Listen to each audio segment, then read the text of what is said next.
ಮಾತೇ ಶಾಶ್ವತವಾದದ್ದು. கர்த்தர் நல்லவர், ಕರ್ತನು ಒಳ್ಳೆಯವರು, அவருடைய கிருபை ಆತನ ಕೃಪೆ என்றும் உள்ளது. ಎಂದು ಶಾಶ್ವತವಾದದ್ದು. எல்லாம் இங்கதான் இருக்கிறீங்களா இல்ல தூங்கி கொண்டிருக்கிறீங்களா? ಇಲ್ಲೇ ಇದ್ದೀರಾ, ನಿದ್ರೆ ಮಾಡ್ತಾ ಇದ್ದೀರಾ? யார் முகத்தில் சந்தோஷமே இல்லையே? ಯಾರ ಮುಖದಲ್ಲೂ ಸಂತೋಷವಿಲ್ಲ, யாரும் சந்தோஷமாவே இல்ல. ಯಾರು ಸಂತೋಷವಾಗಿ ஆண்டவரை ஆராதிக்க வந்திருக்கிறீர்கள். ದೇವರನ್ನು ಆರಾಧಿಸುವುದಕ್ಕೆ ಬಂದಿದ್ದೀರಾ. அவருடைய வார்த்தையை கேட்க போகிறோம். ಆತನ ವಾಕ್ಯವನ್ನು ಕೇಳಲು ಹೋಗುತ್ತೇವೆ. சந்தோஷமாக ஆவலாக வார்த்தைகளை கேட்க வேண்டும். ಸಂತೋಷವಾಗಿ ಉತ್ಸಾಹವಾಗಿ ವಾಕ್ಯವನ್ನು ಕೇಳಬೇಕು. ஆண்டவர் நம்மளை எதில் எந்த காரியங்களிலே சரிப்படுத்துகிறாரோ ದೇವರು ನಮ್ಮನ್ನು ಯಾವ ಕಾರ್ಯದಲ್ಲಿ ಸರಿಪಡಿಸುತ್ತಾರೋ அதில் நாங்கள் சரியாக வேண்டும். ಅದರಲ್ಲಿ ನಾವು ಸರಿಯಾಗಬೇಕು. இன்னும் சில காரியங்களில் நான் நீங்கள் சந்தோஷப்பட வேண்டும். ಇನ್ನು ಕೆಲವು ಕಾರ್ಯಗಳಲ್ಲಿ ನಾನು ನೀವು ಸಂತೋಷ ಪಡಬೇಕು. ஏனென்றால் நான் நீங்கள் ಯಾಕೆಂದರೆ ನಾವು மரித்து போன தேவனை ஆராதிக்கவில்லை, ಸತ್ತುಹೋದ ದೇವರನ್ನು ಆರಾಧಿಸುತ್ತಿಲ್ಲ. உயிரோடு எழுந்த இயேசு கிறிஸ்துவை ஆராதித்துக் கொண்டிருக்கிறோம். ಜೀವದಿಂದ ಎದ್ದಿರುವಂತಹ ಯೇಸು ಕ್ರಿಸ್ತನನ್ನು ಆರಾಧಿಸುತ್ತಲಿದ್ದೇವೆ. இந்த தேவனுடைய வார்த்தையானது ಈ ದೇವರ ವಾಕ್ಯವಾದದ್ದು உயிருள்ள வார்த்தைகளாக இருக்கிறது. ಜೀವವುಳ್ಳ ವಾಕ್ಯವಾಗಿದೆ. நாங்கள் வாசித்துக் கொண்டிருப்பது செத்து போன வார்த்தைகள் அல்ல. ನಾವು ಓದುತ್ತಿರುವುದು, ನಾವು ಧ್ಯಾನ ಮಾಡುವುದು ಸತ್ತು ಹೋದಂತ ವಾಕ್ಯವಲ್ಲ, ஆனால் உயிரோடு இருக்கிற இயேசு கிறிஸ்துவினுடைய வார்த்தைகளாக இருக்கிறது. ಜೀವದಿಂದ ಇರುವಂತಹ ಯೇಸು ಕ್ರಿಸ್ತನ ವಾಕ್ಯಗಳಾಗಿದೆ. எரேமியா அவரிடத்தில் இப்படியாக சொல்லுகிறார். ಯೆರೆಮೀಯ ಒಂದು ಸ್ಥಳದಲ್ಲಿ ಹೀಗೆ ಹೇಳುತ್ತಾನೆ, அவருடைய வார்த்தை எவ்வளவு நன்மையாக இருக்கிறது. ಆತನ ವಾಕ್ಯ ಎಷ್ಟು ಒಳ್ಳೆಯದಾಗಿದೆ. அவருடைய வார்த்தைகளை ಕರ್ತನ ವಾಕ್ಯವನ್ನು சாப்பிட்டு ருசி பார்த்திருக்கிறேன். ಅದನ್ನು ತಿಂದು ರುಚಿಸಿ ನೋಡಿದ್ದೇನೆ. அது எவ்வளவு இனிப்பாக இருக்கிறது என்று எரேமியா சொல்லுகிறார். ಎಷ್ಟು ಸಿಹಿಯಾಗಿದೆ ಎಂದು ಯೆರೆಮೀಯ ಹೇಳುತ್ತಾನೆ. தேவனுடைய பிள்ளைகளுக்கு, ದೇವರ ಮಕ್ಕಳಿಗೆ தேவனுடைய வார்த்தை கேட்பது ದೇವರ ವಾಕ್ಯ ಕೇಳುವುದು இனிமையாக இருக்க வேண்டும். ಬಹಳ ಮಧುರವಾಗಿರಬೇಕು. காதுள்ளவன் ಕಿವಿಯುಳ್ಳವನು கேட்க கடவன் என்று ஆவியானவர் சொல்லுகிறார். ಕೇಳಲ್ಪಡಲಿ ಎಂದು ದೇವರ ಅಪ್ಪನೇ ಹೇಳುತ್ತಾನೆ. வார்த்தைகளை கேட்காமல் ನೀವು ವಾಕ್ಯವನ್ನು ಕೇಳದೆ எதையோ யோசித்துக் கொண்டு ಎಲ್ಲಿಯೋ ಯೋಚಿಸಿಕೊಂಡು இன்னும் சில பேர் தூங்கிக் கொண்டு இருந்தால் ಕೆಲವರು ನಿದ್ರೆ ಮಾಡ್ತಿದ್ದಾರೆ. பிசாசு வந்து நல்லா கிரியை செய்யும். ಪಿಶಾಚಿ ಬಂದು ಚೆನ್ನಾಗಿ ಕಾರ್ಯ இந்த ಮಾಡ್ತಾರೆ. வார்த்தை கேட்டு ವಾಕ್ಯವನ್ನು ಕೇಳಿ இந்த வாரம் முழுவதுமாய் ಈ ವಾರವೆಲ್ಲ அந்த வார்த்தைகளை தியானித்து ವಾಕ್ಯವನ್ನು ಧ್ಯಾನಿಸಿ ஆண்டவர் நம்மிடத்தில் என்று எதிர்பார்க்கிறார் என்று ದೇವರು ನಮ್ಮ ಬಳಿಯಿಂದ ಏನನ್ನು ಎದುರು ನೋಡುತ್ತಾರೋ தியானித்துக் கொண்டு ஆண்டவருடைய சித்தத்தை செய்ய வேண்டும். ವಾಕ್ಯವನ್ನು ಕೇಳಿ ನಾವು ದೇವರ ಚಿತ್ತವನ್ನು ಮಾಡುವವರಾಗಿರಬೇಕು. ஆண்டவருடைய சித்தம் எங்கே இருக்கிறது? ದೇವರ ಚಿತ್ತವೆಲ್ಲಿ ಇದೆ? தேவனுடைய வார்த்தையில் இருக்கிறது. ದೇವರ ವಾಕ್ಯದಲ್ಲಿ ಇದೆ. ஒரு வாரமும் ಪ್ರತಿ ವಾರ ஆண்டவர் அவருடைய சித்தத்தை வெளிப்படுத்திக் கொண்டிருக்கிறார். ದೇವರ ಚಿತ್ತವನ್ನು ಆತನು ಪ್ರಕಟಿಸುತ್ತಲಿದ್ದಾನೆ. என்னுடைய பிள்ளைகள் இப்படி இருக்க வேண்டும், ನನ್ನ ಮಕ್ಕಳು ಹೀಗೆ ಇರಬೇಕು, என்னுடைய பிள்ளைகள் இப்படி வாழ வேண்டும், ನನ್ನ ಮಕ್ಕಳು ಹೀಗೆ ಜೀವಿಸಬೇಕು, அவர்களுக்குள்ளாக இப்படிப்பட்ட குணாதிசயங்கள் காணப்பட வேண்டும், ಅವರಿಗೆ ಈ ರೀತಿಯಾದ ಗುಣಾತಿಶಯಗಳು ಕಾಣಲ್ಪಡಬೇಕು, அவர்கள் இவ்விதமான நற்கிரியைகளுக்குள்ளாக நடக்க வேண்டும் ಅವರು என்று ಈ ವಿಧವಾದ ಒಳ್ಳೆಯ ಕಾರ್ಯಗಳಿಗೆ ನಡೆಯಬೇಕು. ஆண்டவர் நம்மிடத்தில் பேசிக் கொண்டிருக்கிறார். ದೇವರು ನಮ್ಮ ಜೊತೆಗೆ ಮಾತನಾಡುತ್ತಲಿದ್ದಾನೆ. இது முதலாவது வாரமாக இருக்கிறது. ಇನ್ನು ಮೊದಲನೇ ವಾರವಾಗಿದೆ. பந்தியின் ஆராதனையாக இருக்கிறது. ಕರ್ತನ ಪಂಕ್ತಿಯಾಗಿದೆ. எத்தனையோ விசுவாசிகளுக்கு நிர்விசாரம். ಎಷ್ಟೋ ಒಂದು ವಿಶ್ವಾಸಿಗಳಿಗೆ ಅಲಕ್ಷ್ಯತನ. இவர்கள் ஆண்டவரை தேடி வரவில்லை, ಇವರು ದೇವರನ್ನು ಹುಡುಕಿ ಬರಲಿಲ್ಲ, ஆனால் ஆண்டவர் இவர்களை தேடி போக வேண்டும். ಆದರೆ ದೇವರು ಇವರನ್ನು ಹುಡುಕಿ ಹೋಗಬೇಕಂತ. நமக்கு ரட்சிப்புக்கு முன்பாக ರಕ್ಷಣೆಗೆ ಮುಂಚೆ ஆண்டவர் நம்மளை தேடி வந்தார். ದೇವರು ನಮ್ಮನ್ನು ಹುಡುಕಿ ಬಂದರು. ரட்சிப்புக்கு பின்பு ರಕ್ಷಣೆಯಾದ நான் நீங்கள் ஆண்டவரை தேட வேண்டும். ನೀವು ದೇವರನ್ನು ಹುಡುಕಬೇಕು. விசுவாசிகளுக்கு இன்னைக்கு அலட்சியத்தனம், ವಿಶ್ವಾಸಿಗಳಿಗೆ ಇದು ಅಲಕ್ಷ್ಯತನ. விசுவாசிகளுக்கு ஆண்டவர் மேல பயம் இல்ல, ವಿಶ್ವಾಸಿಗಳಿಗೆ ದೇವರ ಮೇಲೆ ಭಯವಿಲ್ಲ, ஆண்டவருடைய பரிசுத்தத்தை அறியாமல் இருக்கிறார்கள், ದೇವರ ಪರಿಶುದ್ಧವನ್ನು ತಿಳಿಯದೇ ಇದ್ದಾರೆ, ஆண்டவருடைய நீதியை அறியாமல் இருக்கிறார்கள், ನೀತಿಯನ್ನು ತಿಳಿಯದೇ ಇದ್ದಾರೆ, ஆண்டவருடைய கிரியையை ದೇವರ ಕ್ರಿಯೆಗಳನ್ನು அறியாமல் இருக்கிறார்கள். ತಿಳಿಯದೇ ಇದ್ದಾರೆ. ஏதோ சபைக்கு வரணும், ஏதோ சபைக்கு போகணும். ಏನೋ ಸಭೆಗೆ ಬರಬೇಕು, ಏನೋ ಸಭೆಗೆ ಹೋಗಬೇಕು. லாஸ்ட் வீக் என்னுடைய தாத்தா சர்ச்சுக்கு நான் போயிட்டு வந்தேன். ಕಳೆದ ವಾರ ನನ್ನ ತಾತನ ಸಭೆಗೆ ಹೋಗಿದ್ದೆ. ஜோலார்பேட்டைக்கு போயிருந்தேன். ಜೋಲಾರ್ಪೇಟೆಗೆ ಹೋಗಿದ್ದೆ. ஆண்டவருடைய கிருபையால ದೇವರ ಕೃಪೆಯಿಂದ அங்க ஆண்டவர் வார்த்தையை பேசப்பட எனக்கு உதவி செய்தார். ದೇವರ ವಾಕ್ಯವನ್ನು ಪ್ರಸಂಗ ಮಾಡುವಂತ ದೇವರ ಸಹಾಯ ಮಾಡಿದರು. அந்த வார்த்தையை நான் பேசி மேடையை இறங்கினேன். ನಾನು ಅಲ್ಲಿಯ ದೇವರ ವಾಕ್ಯವನ್ನು ಪ್ರಸಂಗ ಮಾಡಿ ಆ ಒಂದು ಮೇಡೆಯಿಂದ ನಾನು ಕೆಳಗೆ ಇಳಿದೆ. அதற்கு பின்பு பாஸ்டர் மைக்கை பிடித்துக் கொண்டார். ಅದಾದ ಮೇಲೆ ಬೋಧಕರು ಮೈಕನ್ನು ಹಿಡಿದುಕೊಂಡರು. அவர் திட்டுனா இந்த சபையில யார் இருக்கவே மாட்டீங்க. ಅವರು ಬೈದರೆ ಈ ಸಭೆಯಲ್ಲಿ ಯಾರು ನೀವಿರೋಲ್ಲ. இல்ல அப்படி திட்டுவாரு ಆ ஜனங்கள். ರೀತಿಯಾಗಿ ಜನಗಳನ್ನು அவரு சொல்றது. ಅವರು ಇದನ್ನು ಹೇಳುವುದು. ஜெஃபி இன்னைக்கு பார்த்தேன்றா. ಸಫಿಯಿಂದ ನೋಡಿದರೆ ஜனங்களுக்கு அலட்சியத்தனம், ಜನಗಳಿಗೆ ಅಲಕ್ಷ್ಯತನ, ஆண்டவரை ஆராதிப்பதற்கு ದೇವರನ್ನು ಆರಾಧಿಸುವುದಕ್ಕೆ இவர்களுக்கு பிரியமில்ல. ಅವರಿಗೆ ಪ್ರಿಯವಿಲ್ಲ. அந்த 8:30 மணி ஆராதனைக்கு 8 ವರೆ ಆರಾಧನೆಗೆ ஜனங்கள் வருவது 9 மணி 9:30 மணி. ಜನಗಳು ಬರೋದು 9 ಗಂಟೆ 9 அவர் அப்படியே துப்புவார். அவங்க ಹಾಗೆ ಹೋಗಿ அப்படியே மைக்லயே காரி துப்புவார். ಹಾಗೆ ಮೈಕಲ್ಲಿ ಹಾಗೆ ಹೋಗಿದ್ದಾರೆ. ஏன்னா மூத்த ஊழியக்காரரு ಬಹಳ ಹಿರಿಯ ಸೇವಕರು, நான் அதெல்லாம் செய்ய மாட்டேன். ನಾನು ಅದನ್ನ ಮಾಡಲ್ಲ. ஏன்னா நீங்க ஆண்டவருக்கு கணக்கு ஒப்புவிக்க வேண்டும். ದೇವರಿಗೆ ಲೆಕ್ಕ ಒಪ್ಪಿಸಬೇಕು. நியாய தீர்ப்பின் நாளிலே ನ್ಯಾಯ ತೀರ್ಪಿನ ದಿವಸ ஆண்டவர் நின்று கேட்பார். ದೇವರು ನಿಂತು ಕೇಳುತ್ತಾನೆ. உங்களுக்கு ஏதோ ஜோக்காக இருக்கலாம், ನಿಮಗೆ ಇದು ಒಂದು சில ಪರಿಹಾಸ್ಯವಾಗಿರಬಹುದು. பேர் சிரிக்க சிரிக்கலாம், ಕೆಲವರು ನಗಬಹುದು, ஆண்டவர் மன்னித்து விடுகிறார், ದೇವರು ಕ್ಷಮಿಸುತ್ತಾರೆ, அலட்சியத்தனம். ಅಲಕ್ಷ್ಯತನ. ஆனா அங்க நியாய தீர்ப்பின் நாளில் நிற்கும் போது ನ್ಯಾಯ ತೀರ್ಪಿನ ದಿವಸದಲ್ಲಿ ನಿಲ್ಲುವಾಗ அன்னைக்கு ரட்சிக்கிறதுக்கு ஆண்டவரும் இருக்க மாட்டார். ಅಲ್ಲಿ ರಕ್ಷಣಕ್ಕೆ ದೇವರು ಇರುವುದಿಲ್ಲ. எச்சரிக்கையா இருங்கள், ಎಚ್ಚರಿಕೆಯಾಗಿರಿ, ஆண்டவரை விசுவாசியுங்கள், ದೇವರನ್ನು ವಿಶ್ವಾಸ ಮಾಡಿ, அதிகமாக வேதத்தை தியானியுங்கள், ಹೆಚ್ಚಾಗಿ ವೇದವನ್ನು ಧ್ಯಾನಿಸಿ, அதிகமாக ஆண்டவரிடத்துல உறவாடுங்கள். ಹೆಚ್ಚಾಗಿ ದೇವರ ಜೊತೆಯಲ್ಲಿ ಚಲಿಸಿರಿ. அவருடைய வருகை சமீபமாக இருக்கிறது. ಆತನ ಬರವಣಿಗೆ ಸಮೀಪ, அவருடைய வருகைக்காக ஆயத்தமாகுங்கள். ಆತನ ಬರವಣಿಗೆಗಾಗಿ ಸಿದ್ಧರಾಗಿ. இதைத்தான் ஆண்டவர் நம்மிடத்திலிருந்து விரும்புகிறார். ಇದೇ ದೇವರು ನಮ್ಮಿಂದ ಬಯಸುವುದು. திருப்பிக் கொள்ளலாம் வேதத்தை. ವೇದವನ್ನು ತಿರುಗಿಸೋಣ. 1 கொரிந்தியர் 1 ಕೊರಿಂಥಿ 10வது அதிகாரம் 10ನೇ ಅಧ್ಯಾಯ 1 கொரிந்தியர் 1 ಕೊರಿಂಥಿಯರು 10வது அதிகாரம் 10ನೇ ಅಧ್ಯಾಯ 1லிருந்து 1ರಿಂದ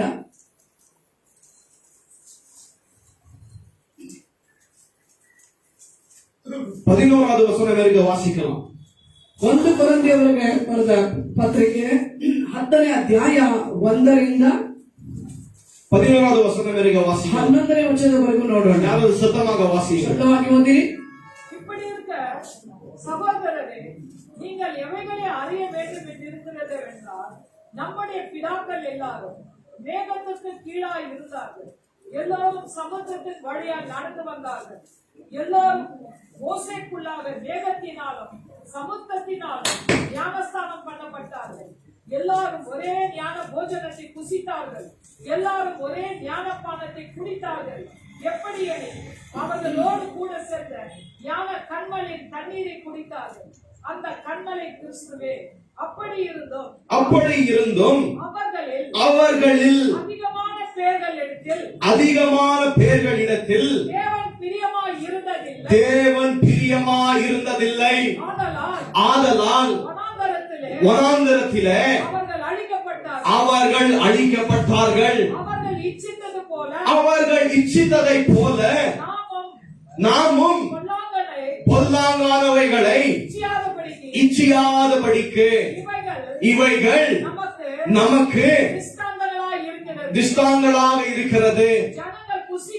ஜனங்கள் புசிக்கவும் குடிக்கவும் உட்கார்ந்து விளையாட எழுந்திருந்தார்கள் என்று எழுதியிருக்கிறபடி அவர்களில் சிலர் விக்கிரக ஆராதனைக்காரர்களாய் இருந்ததை போல நீங்களும் ஆகாதிருங்கள். அவர்களில் சிலர் வேசித்தனம் பண்ணி ஒரே நாளில் 23,000 பேர் விழுந்து போனார்கள். அதை போல நாமும் வேசித்தனம் பண்ணாதிருப்போமாக.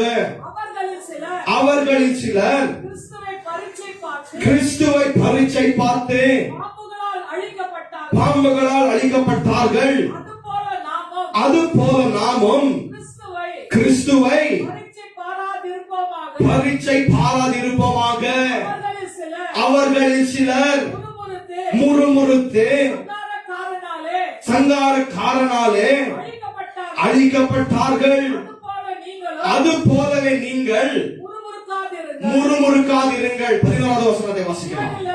இவைகள் எல்லாம் துஷ்டாங்கங்களாக அவர்களுக்கு சம்பவித்தது உலகத்தின் முடிவு காலத்தில் உள்ள நமக்கு எச்சரிப்பு உண்டாகும்படி எழுதப்பட்டும் இருக்கிறது. கர்த்தருடைய நாமத்திற்கு மகிமை உண்டாகுவதாக. இன்றைக்கு செய்தியின் தலைப்பு வரலாற்றிலிருந்து எச்சரிப்புகள்.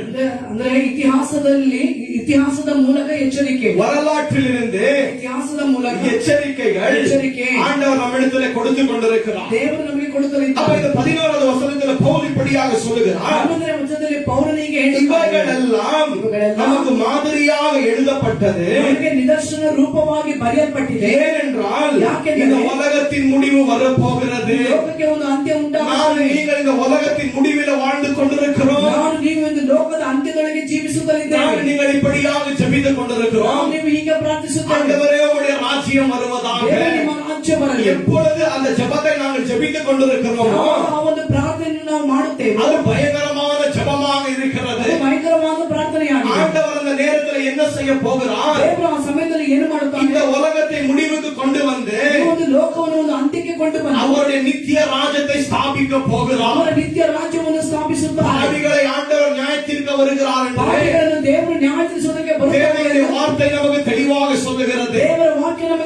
அப்போ நானும் நீங்களும் ನಾನು ನೀವು கடைசி காலங்களிலே வாழ்ந்து கொண்டிருக்கிறோம். ಕೊನೆಯ ಕಾಲಗಳಲ್ಲಿ ಜೀವಿಸುತ್ತಲಿದ್ದೇವೆ. இயேசு கிறிஸ்து எப்பொழுது வேணாலும் இந்த உலகத்தில் வரலாம். ಯೇಸು ಕ್ರಿಸ್ತನು ಯಾವಾಗಲೂ ಈ ಲೋಕದಲ್ಲಿ ಬರಬಹುದು. அவருடைய வருகை திருடன் வருவதை போல இருக்கும். ಆತನ ಮರಗಳಿಗೆ ಕಣ್ಣನು ಬರುವಂತೆ ಇರುತ್ತದೆ. அப்பொழுது பவுலானவர் பார்த்தீர்கள் என்றால் ಆಗ ಪೌಲನನ್ನು ನೋಡುವಾಗ வரலாற்றின் மூலமாய் ಒಂದು ಇತಿಹಾಸದ ಮೂಲಕ அவர் நம்மை எச்சரித்துக் கொண்டிருக்கிறார். ಅವರು ನಮ್ಮನ್ನು ಎಚ್ಚರಿಸುತ್ತಲಿದ್ದಾರೆ. அவர் நம்மை பார்த்து சொல்லுகிறார், ನಮ್ಮನ್ನು ನೋಡಿ ಹೇಳುತ್ತಾರೆ, சபையே எச்சரிக்கையாயிரு. ಸಭೆಯೇ ಎಚ್ಚರಿಕೆಯಾಗಿರು. இப்படிப்பட்ட பாவங்களில் இருந்து நீ மனம் திரும்ப வேண்டும். ಈ ರೀತಿಯಾದ ಪಾಪಗಳಿಂದ ನೀನು ಮನ ತಿರುಗಬೇಕು. ஏனென்றால் உலகத்தின் முடிவு சமீபமாக இருக்கிறது. ಯಾಕೆಂದರೆ ಲೋಕದ ಅಂತ್ಯ ಸಮೀಪವಾಗಿದೆ. 1 யோவான் 2வது அதிகாரம் 2ನೇ ಅಧ್ಯಾಯ 15வது வசனத்திலிருந்து நீங்கள் வாசித்தீர்கள் என்றால் 15ನೇ ವಚನವನ್ನು ನೋಡುವಾಗ யோவான் இப்படியாக சொல்லுகிறார், ಯೋಹಾನನು ಹೀಗೆ உலகத்தை நேசியாமல் இருங்கள், ಲೋಕವನ್ನು ಪ್ರೀತಿಸದೆ உலகத்திற்குரிய காரியங்களை நேசியாமல் ಹಾಗೂ இருங்கள். ಲೋಕದಲ್ಲಿ ಒಂದು ಕಾರ್ಯಗಳನ್ನು ಪ್ರೀತಿಸದೆ. ஏனென்றால் உலகமும் ಯಾಕೆಂದರೆ ಲೋಕವು உலகத்திற்குரிய காரியங்களும் ಲೋಕದ ಕಾರ್ಯಗಳು எல்லாம் அழிந்து போகிறது, ಎಲ್ಲವೂ ನಾಶವಾಗುತ್ತದೆ. தேவனுடைய ராஜ்யம் நிலைநிற்கும் என்ற வார்த்தை சொல்லுகிறது. ದೇವರ ರಾಜ್ಯ ನೆಲೆಯಾಗಿ ನಿಲ್ಲುತ್ತದೆ ಎಂದು ವಾಕ್ಯ அப்போ ಹೇಳುತ್ತದೆ. கிறிஸ்தவர்களாக நானும் நீங்கள்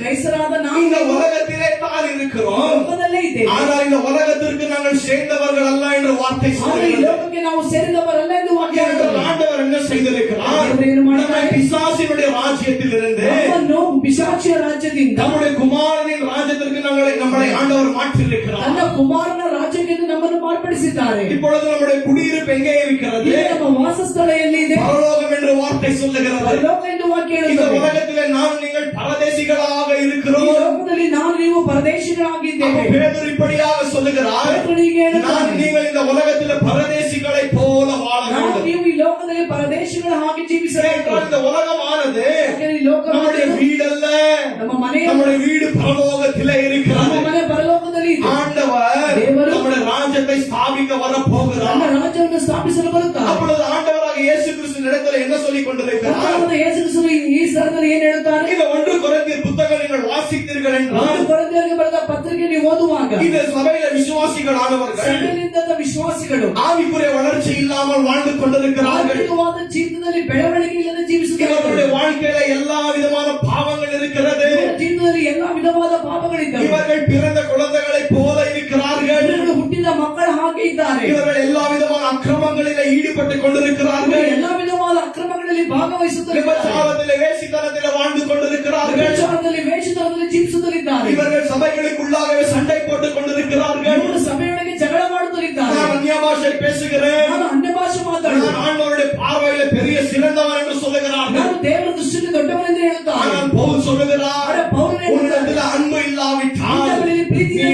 ஒன்றுமே இல்லை. ಇದು ಏನೂ ಇಲ್ಲ. உன்னிடத்தில் ஆவிக்குரிய காரியங்கள் இருக்கலாம், ನಿನ್ನ ಜೀವಿತದಲ್ಲಿ ಆತ್ಮಿಕವಾದ ಕಾರ್ಯಗಳಿರಬಹುದು. உன்னிடத்தில் எல்லா விதமான காரியங்கள் இருக்கலாம். ನಿನಗೆ ಎಲ್ಲಾ ವಿಧವಾದ ಕಾರ್ಯ ಇರಬಹುದು. ஆனால் உனக்குள்ளாக அன்பு இல்லாவிட்டால் ನಿನಗೆ ಪ್ರೀತಿ ಇಲ್ಲದೆ ಹೋದರೆ நீ ஒன்றுக்குமே பிரயோஜனம் இல்லை என்று பவுல் சொல்லுகிறார். ಇದು ಯಾವುದಕ್ಕೂ ಪ್ರಯೋಜನವಿಲ್ಲ ಎಂದು ಪೌಲನೇ அப்ப ಹೇಳುತ್ತಾರೆ. இந்த சபையை நீங்கள் பார்த்தீர்கள் ಈ என்றால் ಸಭೆಯಲ್ಲಿ ನೀವು ನೋಡುವಾಗ பவுல் இப்பொழுது விசுவாசிகளை எச்சரித்துக் கொண்டிருக்கிறார். ಅವರು ಈಗ ಇಲ್ಲಿ ವಿಶ್ವಾಸಿಗಳನ್ನು ಎಚ್ಚರಿಸುತ್ತಲಿದ್ದಾರೆ. தேவனுடைய வார்த்தைகளை போதித்துக் கொண்டிருக்கிறார். ದೇವರ ವಾಕ್ಯವನ್ನು இந்த ಬೋಧಿಸುತ್ತಲಿದ್ದಾರೆ. இடத்துல நீங்கள் 8வது அதிகாரம் வாசித்தீர்கள் என்றால், ನಾವು ಇಲ್ಲಿ 8ನೇ ಅಧ್ಯಾಯವನ್ನು ಓದುವಾಗ 9வது அதிகாரம் வாசித்தீர்கள் என்றால், 9ನೇ ಅಧ್ಯಾಯ ಓದುವಾಗ இந்த கொரிந்தியர்கள் பார்த்தீர்கள் என்றால் ಅಂದ್ರೆ ಇಲ್ಲಿ ಕೊರಿಂಥಿಯರನ್ನು ನೋಡುವಾಗ அந்நிய ஜனங்களிலிருந்து ரட்சிக்கப்பட்ட ஜனங்களாக இருக்கிறார்கள். ಅನ್ಯ ಜನಗಳಿಂದ ರಕ್ಷಣೆ ಹೊಂದಿದಂತಹ இந்த ಜನಗಳಾಗಿದ್ದಾರೆ. கொரிந்தியரிடம் நீங்கள் பார்த்தீர்கள் என்றால் ಒಂದು ಕೊರಿಂಥಿ ಎಂಬ ಸ್ಥಳವನ್ನು விபச்சாரம், வேசித்தனம் ವ್ಯಭಿಚಾರ, ವೇಷತನ நிரம்பியிருக்கிற ஸ்தலமாக இருக்கிறது. ಇದ್ದಂತ ಸ್ಥಳವಾಗಿದೆ. எல்லா விதமான துஷ்ட ஜனங்கள் அந்த இடத்திலே இருக்கிறார்கள். ಎಲ್ಲ ವಿಧವಾದ ದುಷ್ಟ ಜನಗಳು ಅಲ್ಲಿ ಇದ್ದಾರೆ. ஆனால் அந்த இடத்துல தேவனுடைய சபை உருவாகிறது. ಆದ್ರೆ ಆ ಸ್ಥಳದಲ್ಲಿ ದೇವರ ಸಭೆ ಉಂಟಾಗುತ್ತದೆ. ஜனங்கள் ரட்சிக்கப்பட்டிருக்கிறார்கள். ಜನರು ರಕ್ಷಣೆ ಹೊಂದಿದ್ದಾರೆ. ஆனால் இவர்களுக்குள்ளாக உலகத்தனம் இருக்கிறது. ಆದ್ರೆ ಇವರಿಗೆ ಲೋಕವೂ ಇದೆ. அப்பொழுது பவுல் எச்சரித்துக் கொண்டிருக்கிறார். ಆಗ ಪೌಲನು ಎಚ್ಚರಿಸುತ್ತಲಿದ್ದಾರೆ. இவர்களுக்குள்ளாக ஒரு பிரச்சனை வருகிறது. ಇವರಿಗೆ ಒಂದು ಸಮಸ್ಯೆ ಬರುತ್ತದೆ. விக்கிரகங்களுக்கு படைத்ததை நாங்கள் புசிக்கலாமா?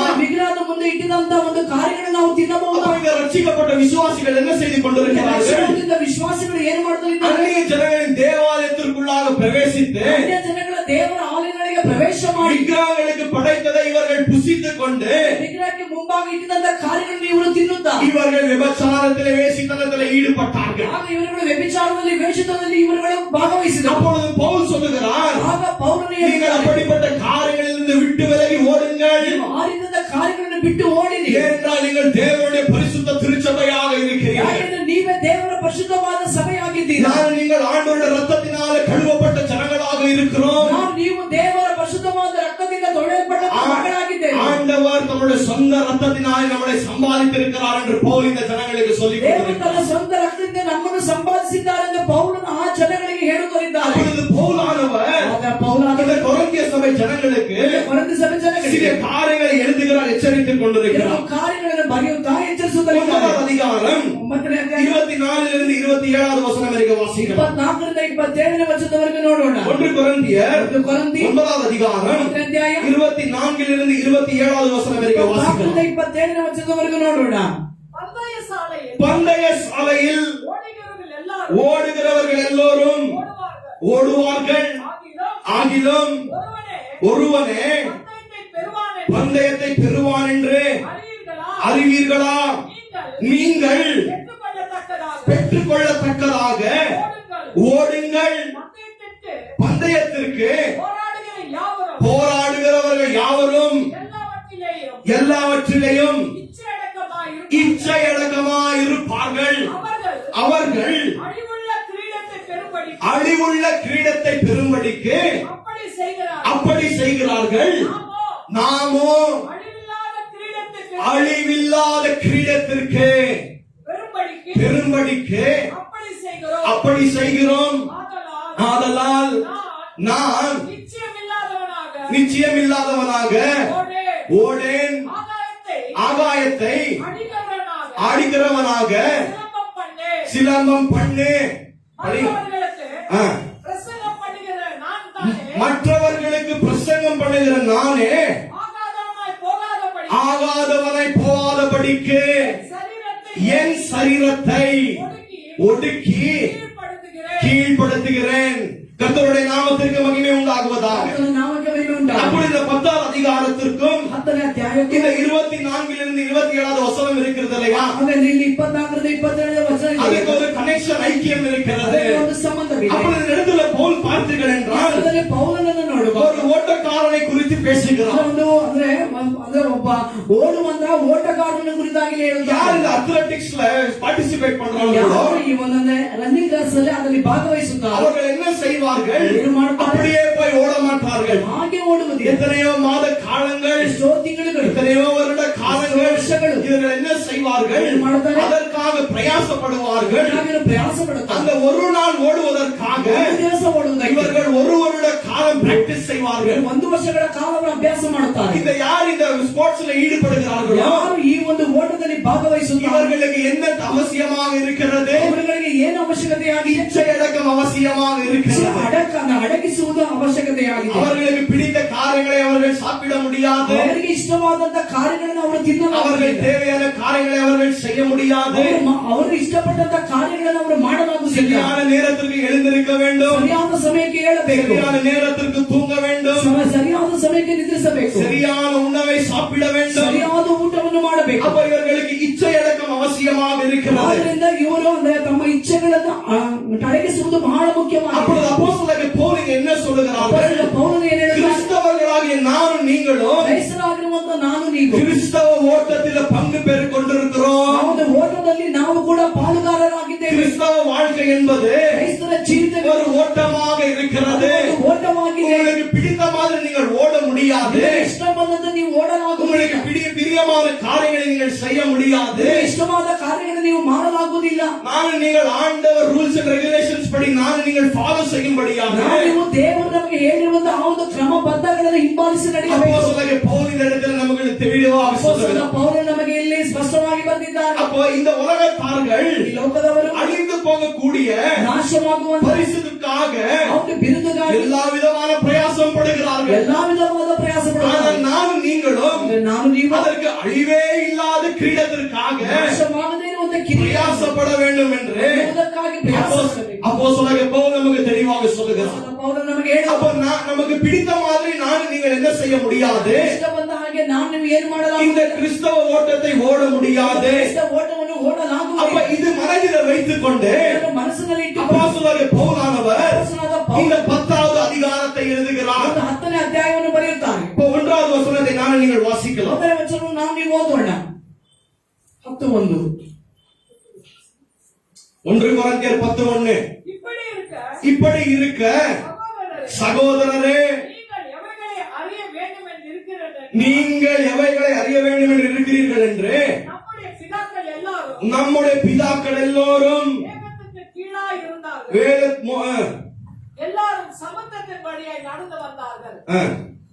எல்லாரும் மோசைக்குள்ளாக வேகத்தினாலும் சமுத்திரத்தினாலும் ஞானஸ்நானம் பண்ணப்பட்டார்கள். எல்லாரும் ஒரே ஞான போஜனத்தை புசித்தார்கள். எல்லாரும் ஒரே ஞானபானத்தை குடித்தார்கள்.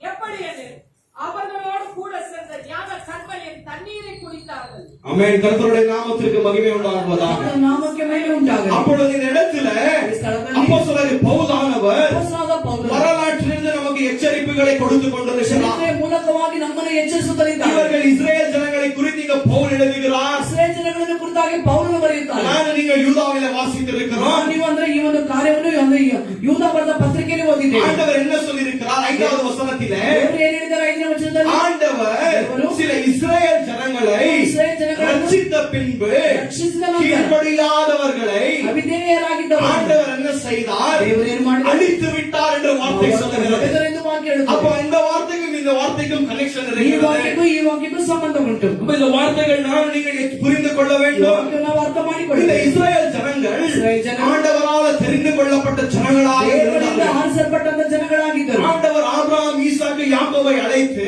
ದೇವರು ಅಬ್ರಾಮ್ ಈಸಾಕು ಯಾಕೋಬರನ್ನು ಕರೆದು அவர்களிடத்தில் ஆண்டவர் உடன்படிக்கையை செய்தார். ಅವರ ಜೊತೆಯಲ್ಲಿ ದೇವರು ಒಡಂಬಡಿಕೆಯನ್ನು இந்த ಮಾಡಿದರು. இஸ்ரேல் ஜனங்கள் இஸ்ரேல் ಜನರು ஆண்டவருடைய பிரிய ஜனங்களாக இருக்கிறார்கள். ದೇವರಿಗೆ ಅದರ ಪ್ರಿಯವಾದ ಜನಗಳಾಗಿದ್ದರು. ஆண்டவர் இவர்கள் எகிப்திலிருந்து ரட்சித்து ದೇವರು ಇವರನ್ನು ಐಗುಪ್ತದಿಂದ ರಕ್ಷಿಸಿ கானான் தேசத்திற்குள்ளாக பிரவேசிக்கும்படியாய் ಕಾನಾನ್ ದೇಶದೊಳಗೆ ಇವರುಗಳು ಪ್ರವೇಶ ಮಾಡುವಂತೆ ஆண்டவர் இவர்களை எகிப்திலிருந்து ரட்சித்தார். ದೇವರು ಅವರನ್ನು ಐಗುಪ್ತದಿಂದ ಎಚ್ಚರಿಸಿದರು. ஆனால் இந்த இடத்துல பவுலானவர் ಸ್ಥಳದಲ್ಲಿ ಪೌಲನು நமக்கு இஸ்ரேல் ஜனங்களை குறித்து தெளிவாக பேசிக் கொண்டிருக்கிறார். ಇಸ್ರಾಯೇಲ್ ಜನರನ್ನು ಕುರಿತಾಗಿ ಅವರಿಗೆ ಸ್ಪಷ್ಟವಾಗಿ ಮಾತಾಡುತ್ತಾರೆ. நீங்கள் வார்த்தைகளை வாசித்திருக்கிறோம். ನೀವು ಇಲ್ಲಿ ವಾಕ್ಯಗಳನ್ನು ಓದಿದ್ದೇವೆ. ஆண்டவர் என்ன செய்தார்? ದೇವರು ಏನು இந்த ಮಾಡಿದರು? இஸ்ரேல் ஜனங்களை ரட்சித்தார். ಇಲ್ಲಿ ಇಸ್ರಾಯೇಲ್ ಜನಗಳನ್ನು ರಕ್ಷಿಸಿದರು. அதற்கு பின்பு ಅದಾದ ಮೇಲೆ ஆண்டவர் என்ன செய்து விட்டார்? ದೇವರು ಏನು ಮಾಡಿದರು? இந்த இஸ்ரேல் ஜனங்களை அழித்து விட்டார் என்ற வார்த்தை ಇಸ್ರಾಯೇಲ್ சொல்கிறது. ಜನಗಳನ್ನು ಆತನು ಹೊಡೆದರು ಎಂದು ವಾಕ್ಯ ಹೇಳುತ್ತದೆ. ஏன் ஆண்டவர் கடைசியாக இவர்களை நிராகரித்து விட்டார் என்றால் ದೇವರು ಇವರನ್ನು ಕೊನೆಯದಾಗಿ ನಿರಾಕರಿಸಿದರೆಂದು இவர்களுக்குள்ளாக விசுவாசம் இல்லை, ಇವರೊಳಗೆ ವಿಶ್ವಾಸವಿಲ್ಲ. அவிசுவாசம் காணப்படுகிறது. ಅವಿಶ್ವಾಸ எங்க ಕಾಣಲ್ಪಡುತ್ತದೆ. அவிசுவாசம் காணப்படுகிறதோ ಎಲ್ಲಿ ಅವಿಶ್ವಾಸ அந்த ಕಾಣಲ್ಪಡುತ್ತದೆ இடத்துல கீழ்ப்படியாமை வந்து விடுகிறது. ಆ ಸ್ಥಳದಲ್ಲಿ ಅವಿಧೇಯತೆ ಉಂಟಾಗುತ್ತದೆ. எங்க கீழ்ப்படியாமை இருக்கிறதோ ಎಲ್ಲಿ ಅವಿಧೇಯತೆ ಇದೆಯೋ அந்த இடத்துல தேவனுடைய கோபம் ಆ இறங்குகிறார். ಸ್ಥಳದಲ್ಲಿ ದೇವರ ಕೋಪವಿದೆ. அப்ப பவுலானவர் இந்த இடத்துல தெளிவாக சொல்லுகிறார். ಅವರು ಈ ಸ್ಥಳದಲ್ಲಿ ಸ್ಪಷ್ಟವಾಗಿ ಹೇಳುತ್ತಾರೆ. இந்த இஸ்ரேல் ஜனங்கள் இஸ்ரேல் ಜನರು 40 லட்சம் ஜனங்கள் 40 ಲಕ್ಷ இந்த ಜನರು விசுவாச ஓட்டத்தில் பங்கு பெற்றார்கள். ಅವರುಗಳು ಈ ಒಂದು ವಿಶ್ವಾಸ ಓಟದಲ್ಲಿ ಭಾಗವಹಿಸಿದರು. எல்லோரும் அந்த ஓட்டத்தை ஆரம்பித்தார்கள். ಎಲ್ಲರೂ ಆ ಓಟವನ್ನು ಪ್ರಾರಂಭಿಸಿದರು. ஆனால் அதுல 2 பேர் மட்டும் தான் கானான் தேசத்திற்குள்ளாக ಆದರೆ பிரவேசித்தார்கள். ಅದನ್ನು ಇಬ್ಬರು ಮಾತ್ರ ಕಾನಾನ್ ದೇಶವನ್ನು ಪ್ರವೇಶಿಸಿದರು. அத்தனை லட்ச ஜனங்களை ஆண்டவர் அழித்து விட்டார். ಅಷ್ಟು ಲಕ್ಷ ಜನಗಳನ್ನು ದೇವರು ನಾಶ ಮಾಡಿದರು. ஆண்டவரால் தெரிந்து கொள்ளப்பட்ட ஜனங்கள், ದೇವರಿಂದ ಆರಿಸಲ್ಪಟ್ಟಂತ ಜನಗಳು, ஆண்டவரால் வேர் பிரிக்கப்பட்ட ஜனங்கள், ದೇವರಿಂದ ಬೇರ್ಪಡಿಸಲ್ಪಟ್ಟಂತ ಜನಗಳು, ஆண்டவரிடத்தில் எத்தனையோ நன்மைகள் பெற்ற ஜனங்கள், ದೇವರ ಬಳಿಯಿಂದ ಎಷ್ಟೊಂದು ಉಪಕಾರಗಳನ್ನು ಹೊಂದಿದ ಜನಗಳು, ஆண்டவருடைய அற்புதங்களை அடையாளங்களை கண்ட ஜனங்களாக இருக்கிறார்கள். ದೇವರ ಮೂಲಕ ಅದ್ಭುತಗಳನ್ನು அதிசಯಗಳನ್ನು ಕಂಡಂತ ಜನಗಳಾಗಿದ್ದರು. ஆனால் பவுல் நமக்கு இந்த இடத்துல தெளிவாக சொல்லுகிறார். ಅವರು ನಮಗೆ ಈ ಸ್ಥಳದಲ್ಲಿ ಸ್ಪಷ್ಟವಾಗಿ ಹೇಳುತ್ತಾರೆ, தேவனுடைய திருச்சபையே ದೇವರ ಸಭೆಯೇ எச்சரிக்கையாயிரு. ಎಚ್ಚರಿಕೆಯಾಗಿರು. இஸ்ரவேலுடைய கதி என்னவாகிறது என்று நீ பார்த்திருக்கிறாய். ಇಸ್ರಾಯೇಲರ ಗತಿ ಏನಾಯ್ತು ಎಂದು ನೀನು ನೋಡಿದ್ದೀಯಾ? அவர்கள் ஈடுபட்ட பாவங்களில் ஈடுபடக்கூடாது. ಅವರು ಭಾಗವಹಿಸಿದ ಪಾಪಗಳಲ್ಲಿ ನೀನು ಭಾಗವಹಿಸಬಾರದು. ஏனென்றால் கிறிஸ்துவை நமக்காக மரித்து உயிர்த்தெழுந்த தேவனாக இருக்கிறார். ಯಾಕಂದ್ರೆ ಕ್ರಿಸ್ತವೇ ನಮಗಾಗಿ ಮರಣ ಹೊಂದಿ ಜೀವದಿಂದ ಎದ್ದಂತ ದೇವರಾಗಿದ್ದಾನೆ. நம்முடைய பாவங்களை அக்கிரமங்களை மீறுதல்களை சுமந்த தேவனாக ನಮ್ಮ இருக்கிறார். ಪಾಪಗಳನ್ನು ಅಕ್ರಮಗಳನ್ನು ಮೀರುವಿಕೆಯನ್ನು ಹೊತ್ತಂತ ದೇವರಾಗಿದ್ದಾನೆ. இப்பொழுது பிதாவுடைய வலது பாரிசத்தில் நமக்கு பரிந்து பேசுகிறவராக ಈಗ இருக்கிறார். ತಂದೆಯ ಬಲಭಾಗದಲ್ಲಿ ನಮಗಾಗಿ ಮಾತನಾಡುವವರಾಗಿದ್ದಾರೆ. நான் நீங்கள் இந்த கிறிஸ்தவ வாழ்க்கை வாழ வேண்டும் என்றால் ನೀವು ಈ ಒಂದು ಕ್ರೈಸ್ತ ಜೀವಿತ அந்த ಜೀವಿಸಬೇಕಾದರೆ தேவனுடைய மகத்துவத்தை குறித்து நான் நீங்கள் அறிய ಆ வேண்டும். ದೇವರ ಮಹತ್ವವನ್ನು ಕುರಿತಾಗಿ ನಾನು ನೀವು ತಿಳಿಯಬೇಕು. அவருடைய பரிசுத்தத்தை குறித்து நான் நீங்கள் அறிய வேண்டும். ಅವರ ಪರಿಶುದ್ಧತೆಯನ್ನು ಕುರಿತಾಗಿ ನಾವು ನೀವು ತಿಳಿಯಬೇಕು. அவர் எப்படிப்பட்ட தேவன் என்று நான் நீங்கள் அறிய வேண்டும். ಅವರು ಯಾವ ರೀತಿಯಾದ ದೇವರನ್ನು ನಾನು ನೀವು ತಿಳಿಯಬೇಕು. நமக்கு சிறிய ஆண்டவர் இருந்தால் ನಮಗೆ ಚಿಕ್ಕ ದೇವರಾಗಿದ್ದಾರೆ. நம்முடைய ஆராதனை சிறியதாக இருக்கும். ನಮ್ಮ ಆರಾಧನೆ ಚಿಕ್ಕದಾಗಿರುತ್ತದೆ. நம்முடைய ஆண்டவர் பெரியவராக ನಮ್ಮ இருந்தால் ದೇವರು ನಮ್ಮ ದೇವರು ದೊಡ್ಡವರಾಗಿದ್ದಾರೆ. அந்த ஆராதனை பெரிய ஆராதனையாக ಆ இருக்கும். ಆರಾಧನೆ ದೊಡ್ಡ ಆರಾಧನೆಯಾಗಿದೆ. இன்றைக்கு எத்தனையோ கிறிஸ்தவர்களுக்கு ஆண்டவரை குறித்து தெரியவில்லை. ಎಷ್ಟೋ ಕ್ರೈಸ್ತರಿಗೆ ದೇವರ ಕುರಿತಾಗಿ ತಿಳಿದಿಲ್ಲ. ஏனென்றால் வார்த்தையை வாசிப்பதில்லை. ವಾಕ್ಯವನ್ನು ಓದುವುದಿಲ್ಲ. வார்த்தையை வாசித்தாலும் ஏதோ ஒரு சங்கீதத்தை வாசிப்பது ವಾಕ್ಯ ಓದುವಾಗ ಯಾವುದೋ ಒಂದು ಕೀರ್ತನೆಯನ್ನು ಓದುವುದು, ஏதோ ஒரு அதிகாரத்தை வாசித்து விட்டு வேலைக்கு ஓடுவது. ಏನೋ ಒಂದು ಅಧ್ಯಾಯವನ್ನು ಯಾವುದೋ ಒಂದು ಅಧ್ಯಾಯವನ್ನು ಓದಿಬಿಟ್ಟು ಅವರು ಹಾಗೆ ಕೆಲಸಕ್ಕೆ ಹೋಗುವುದು.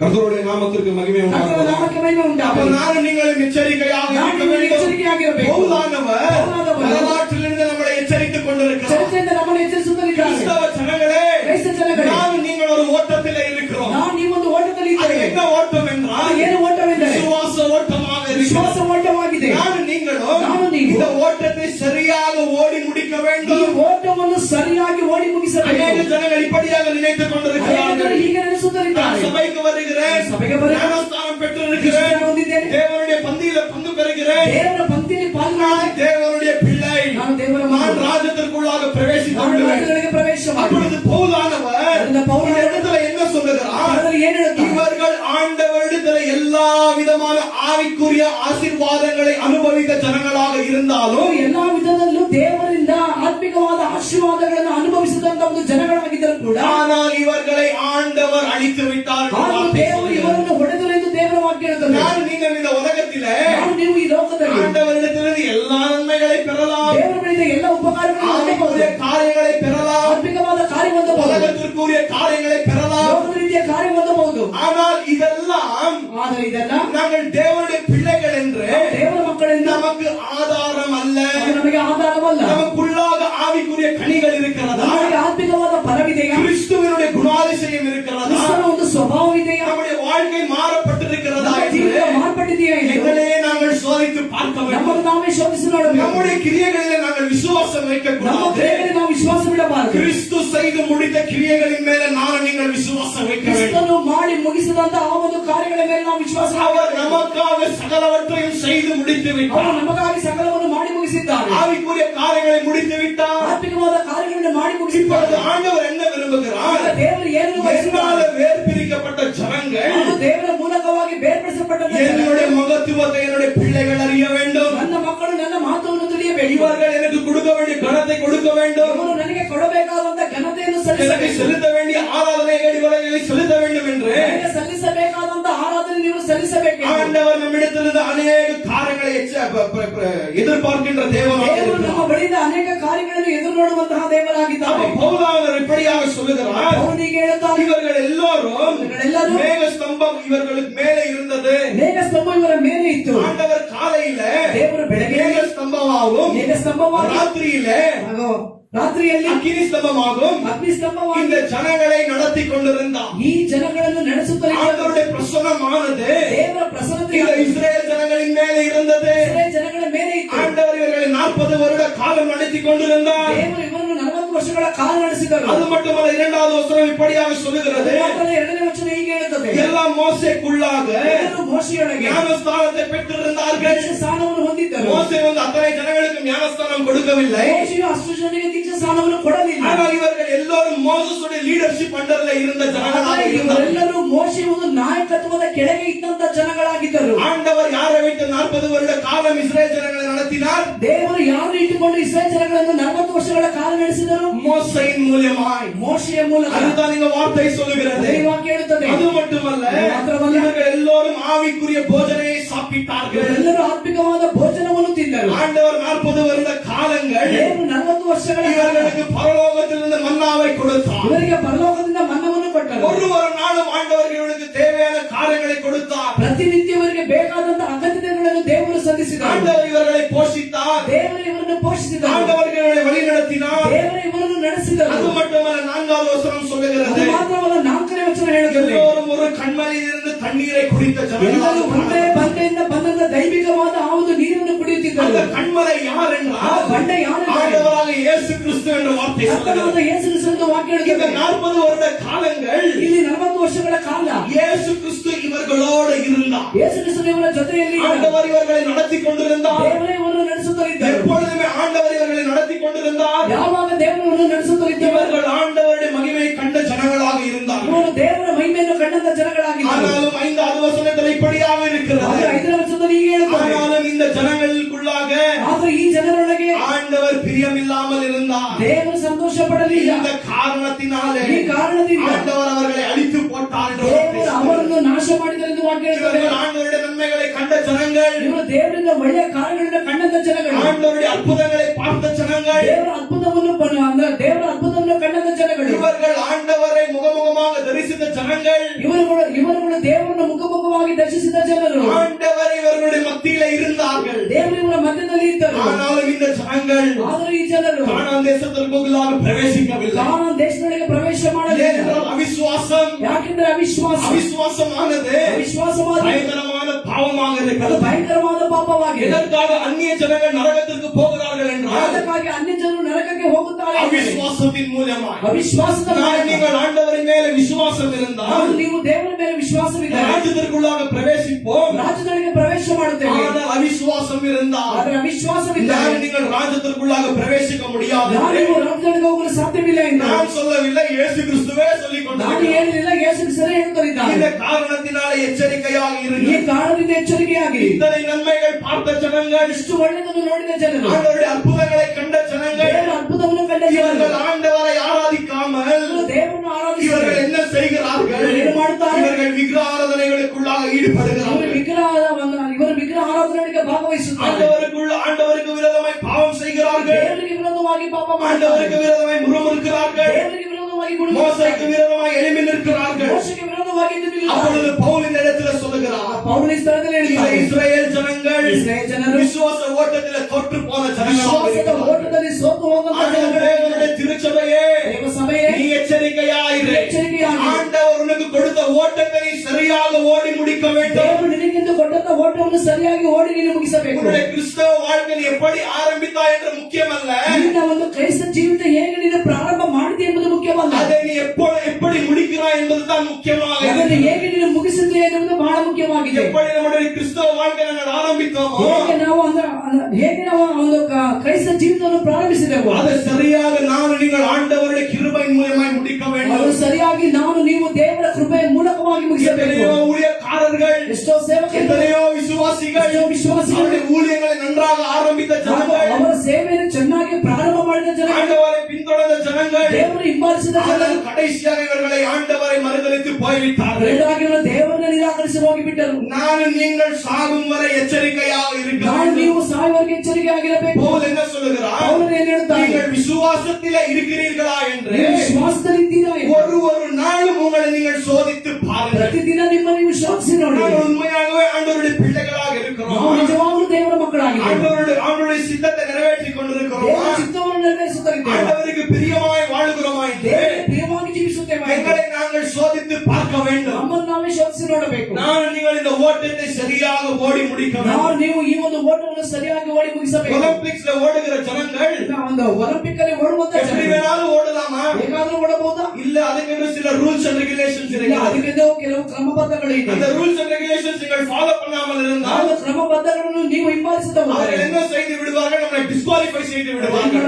ಅವರನ್ನು ಅವರಲ್ಲಿ ದೂರ ಮಾಡುತ್ತಾರೆ. அதை போலத்தான் விசுவாச ஓட்டமானது. ಅದೇ ರೀತಿಯಾಗಿ ವಿಶ್ವಾಸದ ಓಟ எப்படி வேணுமோ வாழுவது, ಜೀವಿಸುವುದು, பிரியமான காரியங்களை செய்வது, ಹಾಗೂ ನಮಗೆ ಪ್ರಿಯವಾದ ಕಾರ್ಯ ಮಾಡುವುದು, கடைசியாக நாம் பரலோகத்திற்கு போகிறேன் என்று சொல்லுகிறார்கள். ಕೊನೆಯದಾಗಿ ನಾನು ಪರಲೋಕಕ್ಕೆ ಹೋಗಿದ್ದೇನೆ. அப்போ ஜான் பனியன் என்கிற ஊழியக்காரர் இப்படியாக சொல்லியிருக்கிறார். ಜಾನ್ ಬನಿಯನ್ ಎಂಬ ಸೇವಕನಿಗೆ ಹೇಳಿದ್ದಾರೆ, உங்களுடைய விசுவாச ஓட்டத்திலே ವಿಶ್ವಾಸದ ಓಟ நீங்கள் கடைசி வரைக்கும் எச்சரிக்கையாக இருக்க வேண்டும். ಕೊನೆಯವರೆಗೆ ಎಚ್ಚರಿಕೆ ಆಗಿದೆ. ஏனென்றால் பரலோகத்தின் வாசலில் இருந்து ಯಾಕಂದ್ರೆ ಪರಲೋಕದ ಬಾಗಿಲಿಂದ நரகத்திற்கு போகக்கூடிய ஒரு வாசலும் இருக்கிறது. ನರಕಕ್ಕೆ ಹೋಗುವಂತ ಬಾಗಿಲು ಕೂಡ ಇದೆ. கடைசியாக ಕೊನೆಯದಾಗಿ அந்த ராஜ்யத்திற்குள்ளாக நான் நீங்கள் பிரவேசிக்க வேண்டும். ಆ ರಾಜ್ಯದೊಳಗೆ ನಾವು ನೀವು ಪ್ರವೇಶ ಮಾಡಬೇಕು, எச்சரிக்கையாக இருக்க வேண்டும். ಎಚ್ಚರಿಕೆಯಾಗಿರಬೇಕು. அப்பொழுது பவுல் இந்த இடத்துல சொல்லுகிறார், ಪೌಲನು ಇಲ್ಲಿ ಹೇಳುತ್ತಾನೆ, இந்த ஜனங்கள் செய்த பாவங்களை ಈ ಜನಗಳು ಮಾಡಿದಂತ நாங்கள் எச்சரிக்கையாக எடுத்துக்கொள்ள ನಾವು வேண்டும். ಎಚ್ಚರಿಕೆಯಾಗಿ ஆண்டவர் ಗಮನಿಸಬೇಕು. இவர்களுக்கு நியாயம் தீர்த்தார். ದೇವರು ಇವರುಗಳಿಗೆ ನ್ಯಾಯ ತೀರಿಸಿದರು. பாவம் செய்தார்கள், ಪಾಪ ಮಾಡಿದ உடனே ஆண்டவர் அடித்தார். ತಕ್ಷಣ ದೇವರು ಹೊಡೆದರು. சங்காரம் தூதன் வந்தார், ಸಂಹಾರ ದೂತನು ಬಂದ அவர்களை இந்த ஜனங்களை அழித்து போட்டார். ಈ ಜನಗಳನ್ನು ನಾಶ இந்த ಮಾಡಿದರು. ஜனங்கள் என்ன சொல்லுகிறார்கள்? ಇಲ್ಲಿ ಹಾಗೂ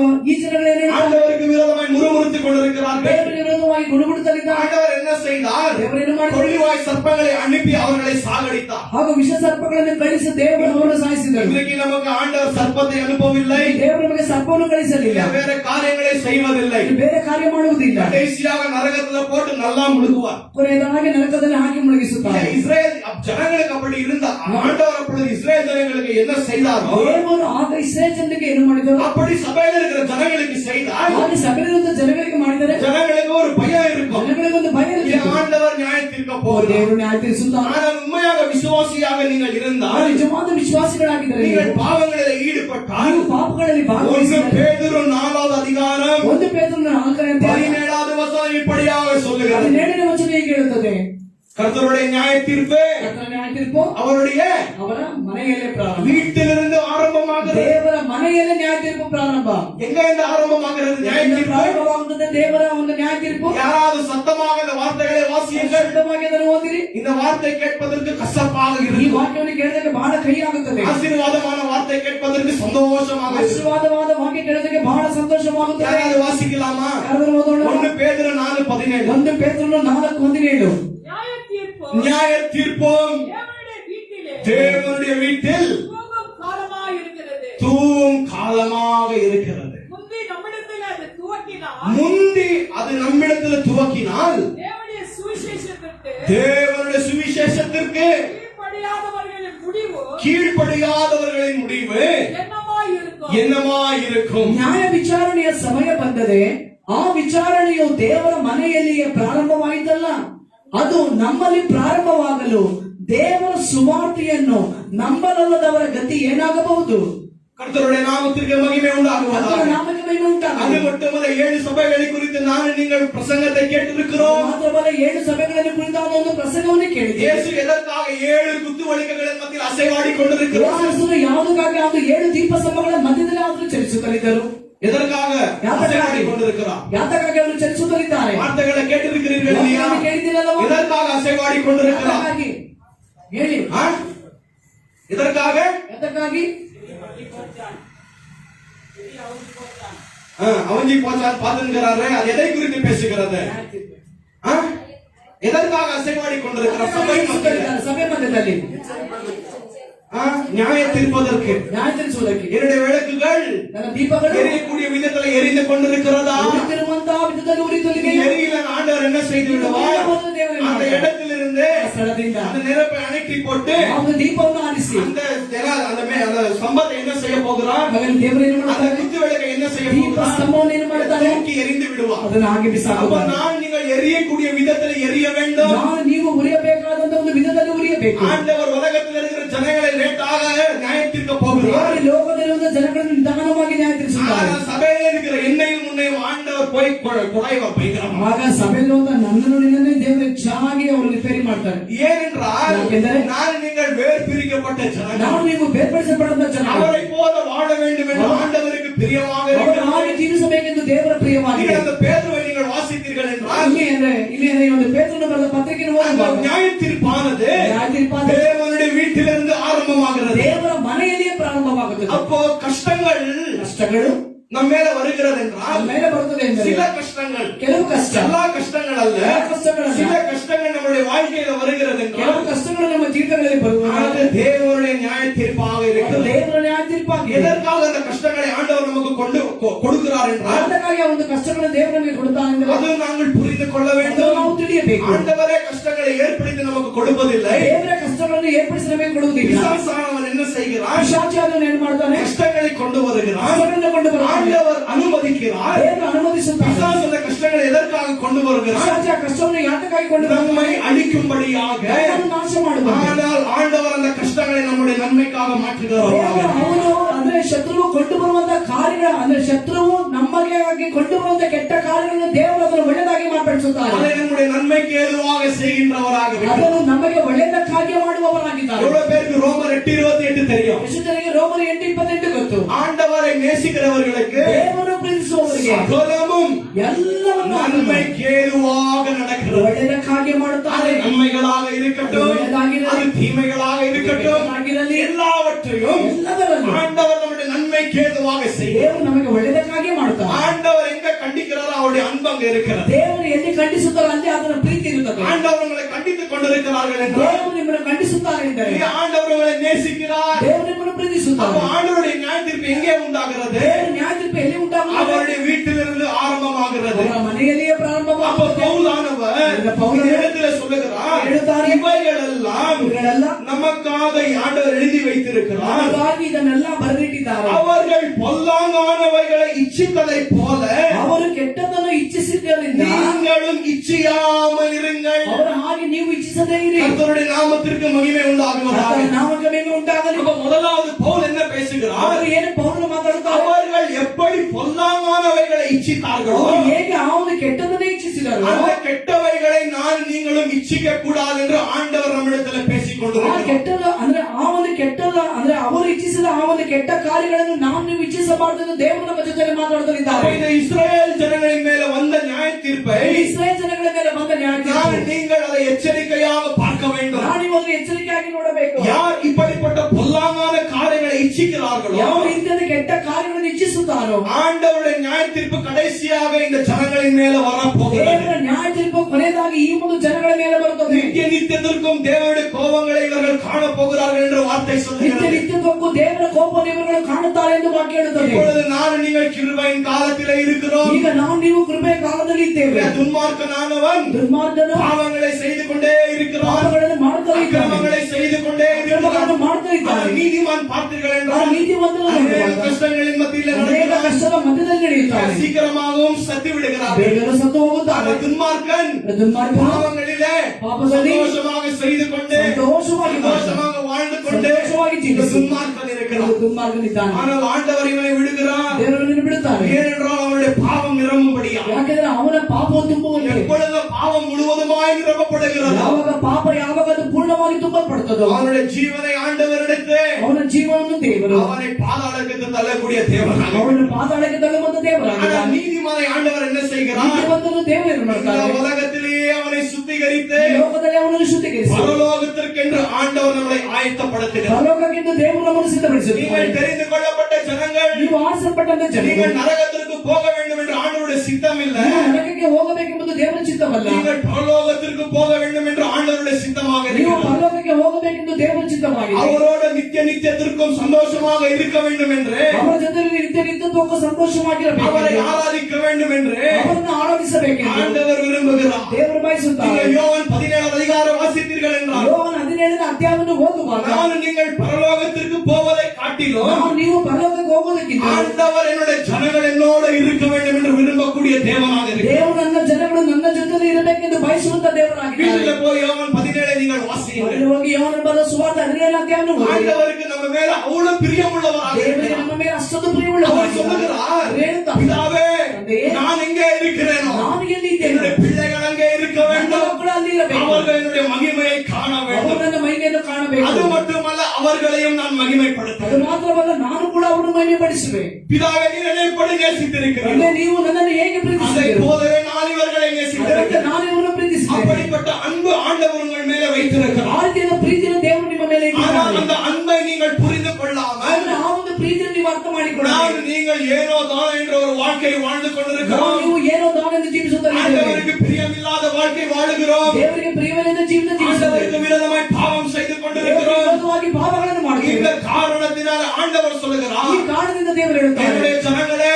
ನನ್ನ ಜನಗಳೇ, நான் உங்களுக்காக என்ன செய்திருக்கிறேன் என்று நினைவு கூறுங்கள். ನಾವು ನಿಮಗಾಗಿ ಏನು ಮಾಡಿದೆ ಎಂದು ನೀವು ನೆನೆಸಿ ನೋಡಿ. நான் இந்த உலகத்துல இருக்கிற நேரத்துல உங்களுக்காக வாழ்ந்தேன். ನಾನು ಈ ಲೋಕದಲ್ಲಿ ಇದ್ದಂತಹ ಆ ಒಂದು ಸಮಯಗಳಲ್ಲಿ ನಿಮಗಾಗಿ ಜೀವಿಸಿದೆ, உங்களுக்காக காரியங்களை செய்திருக்கிறேன். ನಿಮಗಾಗಿ ಕಾರ್ಯಗಳನ್ನು இப்பொழுது ಮಾಡಿದೆ. நீங்கள் எனக்காக வாழுங்கள். ಈಗ ನೀವು ನನಗಾಗಿ ಜೀವಿಸಿದೆ, உங்களுடைய வாழ்க்கை எனக்காக ஒப்பு ನಿಮ್ಮ கொடுங்கள். ಜೀವಿತವನ್ನು ನನಗಾಗಿ ಒಪ್ಪಿಸಿದೆ. ஆண்டவர் விரும்புகிற ದೇವರು தேவன். ಬಯಸುವಂತ ದೇವರಾಗಿದ್ದಾರೆ. நான் நீங்கள் ஆண்டவருக்காக ஏற்படுத்தின ஜனங்களாக ನಾವು ನೀವು ದೇವರಿಗೆಂದು ಏರ್ಪಡಿಸಿದಂತ ಜನಗಳಾಗಿದ್ದೇವೆ. நான் நீங்கள் அழிந்து போவது ನಾವು ನೀವು ನಾಶವಾಗುವುದು ஆண்டவருடைய சித்தம் அல்ல. ದೇವರ ಚಿತ್ತವಲ್ಲ. ஆனால் நாங்கள் மனம் திரும்பும்படி ಅದು ನಾವು ಮನ ತಿರುಗುವಂತೆ ஆண்டவர் காத்துக் கொண்டிருக்கிறார். ದೇವರು ಕಾಯ್ತಿದ್ದಾರೆ. ஏன் இந்த ஆண்டவருடைய வருகை சமீபமாக இருக்கிறது. ಯಾಕೆ ದೇವರ ಬರುವಿಗೆ ಸಮೀಪವಾಗಿದೆ? அவர் ஏன் இன்னும் வரவில்லை என்றால் ಯಾಕೆ ಇನ್ನೊಬ್ಬರು ಬರಲಿಲ್ಲ? பேதுருவில் எழுதி வைத்திருக்கிறார். ಪೇತ್ರನು ಬರೆದಿದ್ದಾರೆ. 2 பேதுரு 3 எழுதி 2 வைத்திருக்கிறார். ಪೇತ್ರನು 3ರಲ್ಲಿ என்னுடைய ஜனங்கள் மனம் திரும்பும்படி ಎಲ್ಲ ಜನಗಳು ಮನ ತಿರುಗುವಂತೆ நான் இன்னும் என்னுடைய கோபத்தை இந்த உலகத்தின் மேல் ஊற்றாமல் இருக்கிறேன். ನಾನು ಆದ್ರೆ ಇನ್ನು ನನ್ನ ಕೋಪನು ಈ ಒಂದು ಲೋಕದ ಮೇಲೆ ಸುರಿಸದೇ ಇದೆ. நான் நீங்கள் மனம் திரும்ப வேண்டும் என்று ஆண்டவருடைய சித்தமாக ನಾವು இருக்கிறது. ನೀವು ಇನ್ನೂ ಮನ ತಿರುಗಬೇಕೆಂದು ದೇವರ ಈ ಚಿತ್ತವಾಗಿದೆ. விதமான பாவங்களில் இருந்து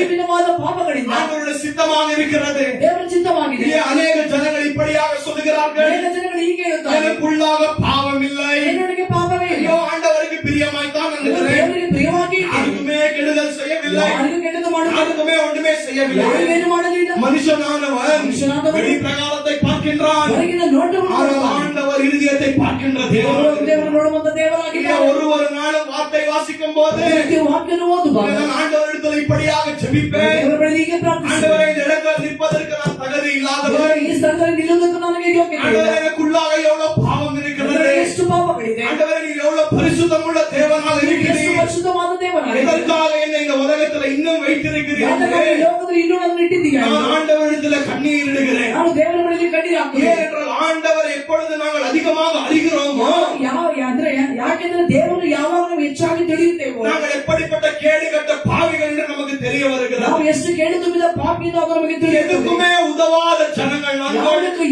ಯಾವುದಕ್ಕೂ ಬಾಧೆ ಇರುವಂತ ಜನಗಳು, எதுக்குமே பிரயோஜனம் இல்லாத ஜனங்கள் நாங்கள். ಯಾವುದಕ್ಕೂ ಪ್ರಯೋಜನ ಇಲ್ಲದಂತ ಜನಗಳು ನಾವು. ஆனால் இப்படிப்பட்ட ஜனங்களின் மேல ஆண்டவர் மனமிறங்கி, ಆದರೆ ಈ ರೀತಿಯಾದ ಜನಗಳ ಮೇಲೆ ದೇವರು ಮನಮರಗಿ, ஆண்டவர் நம்மளை நேசித்து ದೇವರು ನಮ್ಮನ್ನು ಪ್ರೀತಿಸಿ எல்லா காரியங்களை ஆண்டவர் நமக்காக செய்து ಎಲ್ಲ கொண்டிருக்கிறார். ಕಾರ್ಯಗಳನ್ನು ದೇವರು ನಮಗಾಗಿ ಮಾಡ್ತಾರೆ. எல்லா காரியங்களை ஆண்டவர் செய்கிறார். ಎಲ್ಲ ಕಾರ್ಯಗಳನ್ನು ದೇವರು ಮಾಡುತ್ತಾರೆ. அப்பொழுது பவுல் இந்த இடத்துல தெளிவாக சொல்லுகிறார், ಅವನು ಸ್ಪಷ್ಟವಾಗಿ ಹೇಳ್ತಾನೆ, அவர்கள் பொல்லாங்கானவைகளை இச்சித்ததை போல ಅವರು ಕೆಟ್ಟದನ್ನು ಇಚ್ಛಿಸಿದಂತೆ நீங்கள் பொல்லாங்கானவைகளை இச்சியாமல் இருங்கள். ನೀವು ಆ ಒಂದು ಕೆಟ್ಟ ಕಾರ್ಯಗಳನ್ನು ಇಚ್ಛಿಸದೆ இந்த இச்சை என்கிற பாவமானது ಇಚ್ಛೆ ಎನ್ನುವಂತ ಪಾಪ எல்லா மனுஷனுக்குள்ளாக இருக்கிறது. ಎಲ್ಲಾ ಮನುಷ್ಯರಿಗೂ ಇದೆ. இல்லையா? இச்சை என்பது இச்சை ಎನ್ನುವುದು ஒரு பொருளின் மேல இருக்கலாம், ಅದೊಂದು ವಸ್ತುವಿನ ಮೇಲಾಗಲಿ, ஒரு மனுஷனின் மேல ಒಂದು இருக்கலாம், ಮನುಷ್ಯನ இல்ல ಮೇಲಾಗಲಿ, பணத்தின் மேல இருக்கலாம், ಹಣದ இல்ல ಮೇಲಾಗಲಿ, போஜனத்தின் மேல இருக்கலாம், ಭೋಜನದ ಮೇಲೆ, இல்ல பொருளாசைகளின் மேல இருக்கலாம். ವಸ್ತುಗಳ ಆಸೆಗಳ ಮೇಲೆ இந்த பொல்லாங்கானவைகளை ಈ ಒಂದು ಕೆಟ್ಟದನ್ನು நாங்கள் இச்சிக்க கூடாது என்று வார்த்தை ನಾವು சொல்லுகிறது. ಇಚ್ಛಿಸಬಾರದೆಂದು ವಾಕ್ಯ ಹೇಳುತ್ತದೆ. ஏனென்றால் வார்த்தை என்ன சொல்லுகிறது? ಯಾಕೆಂದ್ರೆ ವಾಕ್ಯ நமக்கு ಹೇಳುತ್ತದೆ, தேவையான காரியங்களை ನಮಗೆ ಬೇಕಾದಂತ ಕಾರ್ಯಗಳನ್ನು ஆண்டவர் கொடுக்கின்ற தேவனாக இருக்கிறார். ದೇವರು ಕೊಡುವಂತ ದೇವರಾಗಿದ್ದಾರೆ. ஆனால் நீங்கள் அதற்காக ஜெபிக்கலாம், ನಾವು ನೀವು ಅದಕ್ಕಾಗಿ அது ಪ್ರಾರ್ಥಿಸಬಹುದು. பாவம் அல்ல,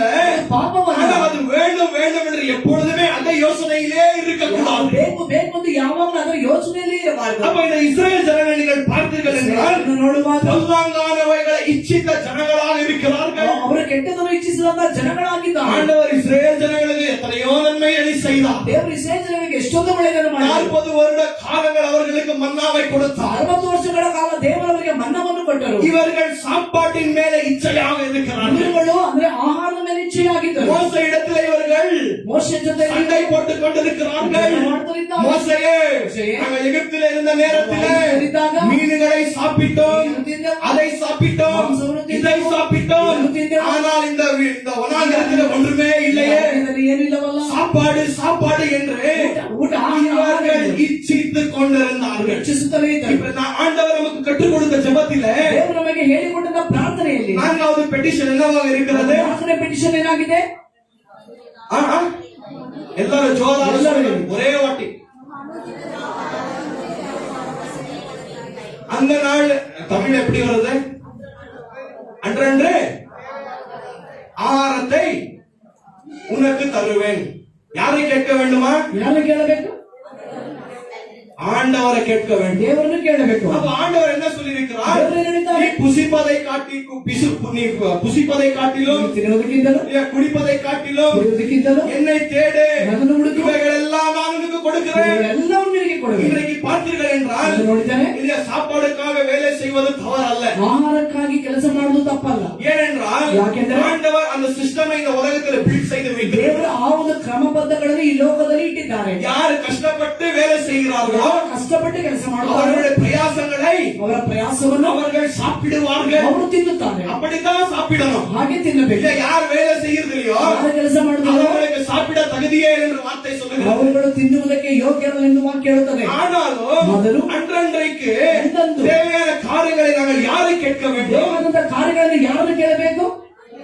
ஆண்டவராக இயேசு கிறிஸ்துவை கேட்க வேண்டும். ಕರ್ತನಾದ ಯೇಸುವನ್ನು ಕೇಳಬೇಕು. இன்றைக்கு நாங்கள் நன்றாக சாப்பிடுகிறோம் என்றால் ನಾವು ಚೆನ್ನಾಗಿ ತಿನ್ನುತ್ತೇವೆ என்றால் அது உங்களுடைய பிரயாச பிரயாசம் அல்ல, ಅದು ನಿಮ್ಮ ಪ್ರಯಾಸವಲ್ಲ. நீங்கள் பிரயாசப்படுவதற்காக நீங்கள் அதை பெற்றுக் கொள்ளவில்லை. ನೀವು ಪ್ರಯಾಸ ಪಡುವುದಕ್ಕಾಗಿ ಅದು ನೀವು ಹೊಂದಿಕೊಳ್ಳಲಿಲ್ಲ. ஆண்டவரது கொடுத்த காரணத்தினால தான் நான் நீங்கள் புசித்துக் கொண்டிருக்கிறோம். ದೇವರು ಅದನ್ನು ಕೊಡುವಂತ ಒಂದು ಕಾರಣದಿಂದಲೇ ನಾವು ನೀವು ತಿನ್ನುತ್ತಲಿದ್ದೇವೆ. இன்றைக்கு எத்தனையோ ஐஸ்வர்யவான்கள் இந்த உலகத்தில் இருக்கிறார்கள். ಐಶ್ವರ್ಯವಂತರು ಈ ಲೋಕದಲ್ಲಿ கோடி கோடி கணக்கான பணம் இருக்கிறது. ಕೋಟಿ ಕೋಟಿ ಹಣಗಳಿದೆ. ஆனா சாப்பிட முடியவில்லை. ಆದರೆ ತಿನ್ನೋದಕ್ಕಾಗುವುದಿಲ್ಲ.